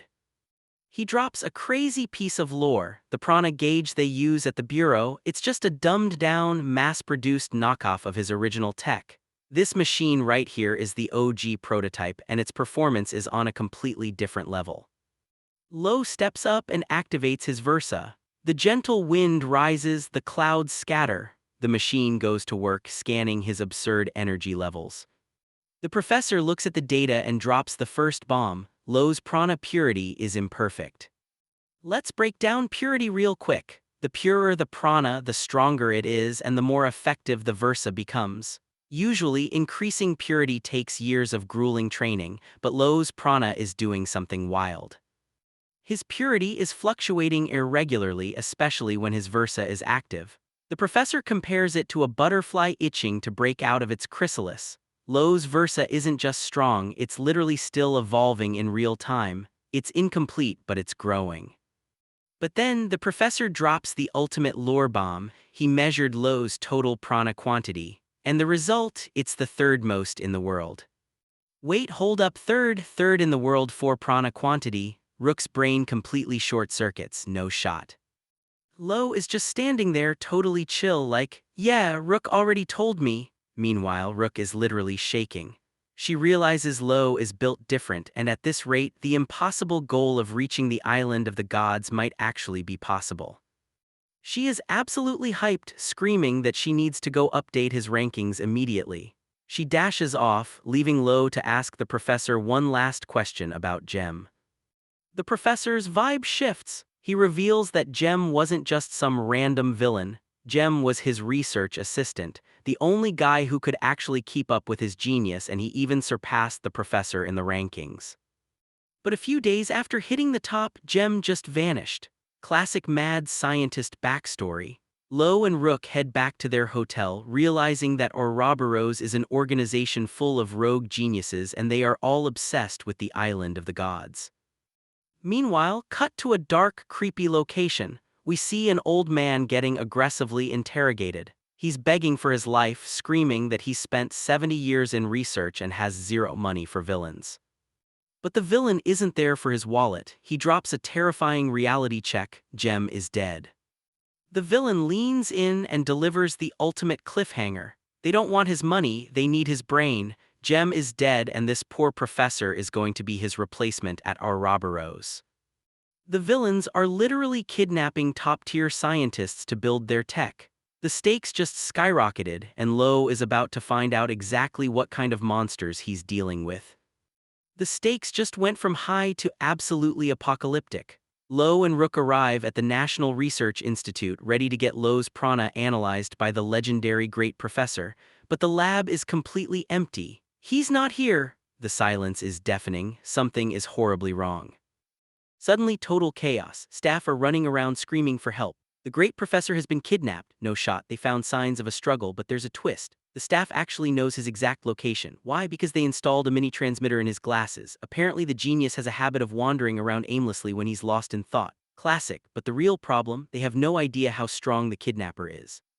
Rook doesn't even hesitate. In that case, we will go. Massive W for her dedication. Before they leave, a staff member hands Lowe a gadget. It's a tactical lens prototype that visualizes prana around the user. No wonder Irio is the nation of technology. Bro just unlocked a cheat code for this mission. They follow the fresh footsteps and the tracker signal straight into the building. But the tactical lens immediately starts beeping like crazy. It's detecting multiple prana sources. Lowe's instincts kick in. He's expecting Jem, but the readings are completely different. Lowe drops a massive deduction. Unlike Jem, these prana sources aren't communicating with an outside controller. They're autonomous, just like the receptionist. Rook stays cool though. Good, it would have been bad if these were all like Jem, but individual puppets are no problem. Famous last words, honestly. Lowe doesn't waste time. He unleashes Desolation Sunder to clear the room, but it's pure chaos. There are too many of them. The sheer numbers are overwhelming his attacks. Bro is getting swarmed. Rook spots a new, distinct signal on the lens. Lowe, there's another signal that way. At the end of this hall, they push forward, thinking they've found the main target. Plot twist, the environment itself turns against them. What? The walls, they're closing in on us. Lowe hopes it's just some high-tech Irio trap, but the lens reveals a terrifying truth.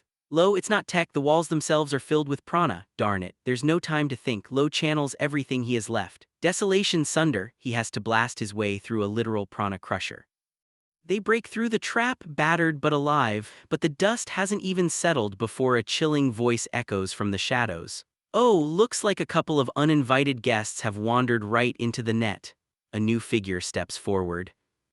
Alright, so Lowe Tully finally made it. He tracked the signal all the way to this hidden location, expecting maybe some answers, maybe a lead, and instead he walks straight into the presence of someone who makes the air itself feel heavier. And standing before him, Luvia of Ouroboros. And dude, those wings, they're real asterisk, not some trick, not some illusion, full-on, actual wings. Lowe's skin is literally stinging just from being near her. The intensity of her presence is suffocating. Like imagine standing next to a nuclear reactor with no shielding. That's the vibe here. Now Luvia isn't here to chat about the weather. She drops the question immediately: what connection does Lowe have with Jem? And Lowe, he plays it cool, says they were just coworkers, same organization, nothing deeper. He even admits he was sad when he found out Jem died. And then silence. Luvia's expression shifts, because here's the thing, she didn't know he was gone. Jem Contradu is dead.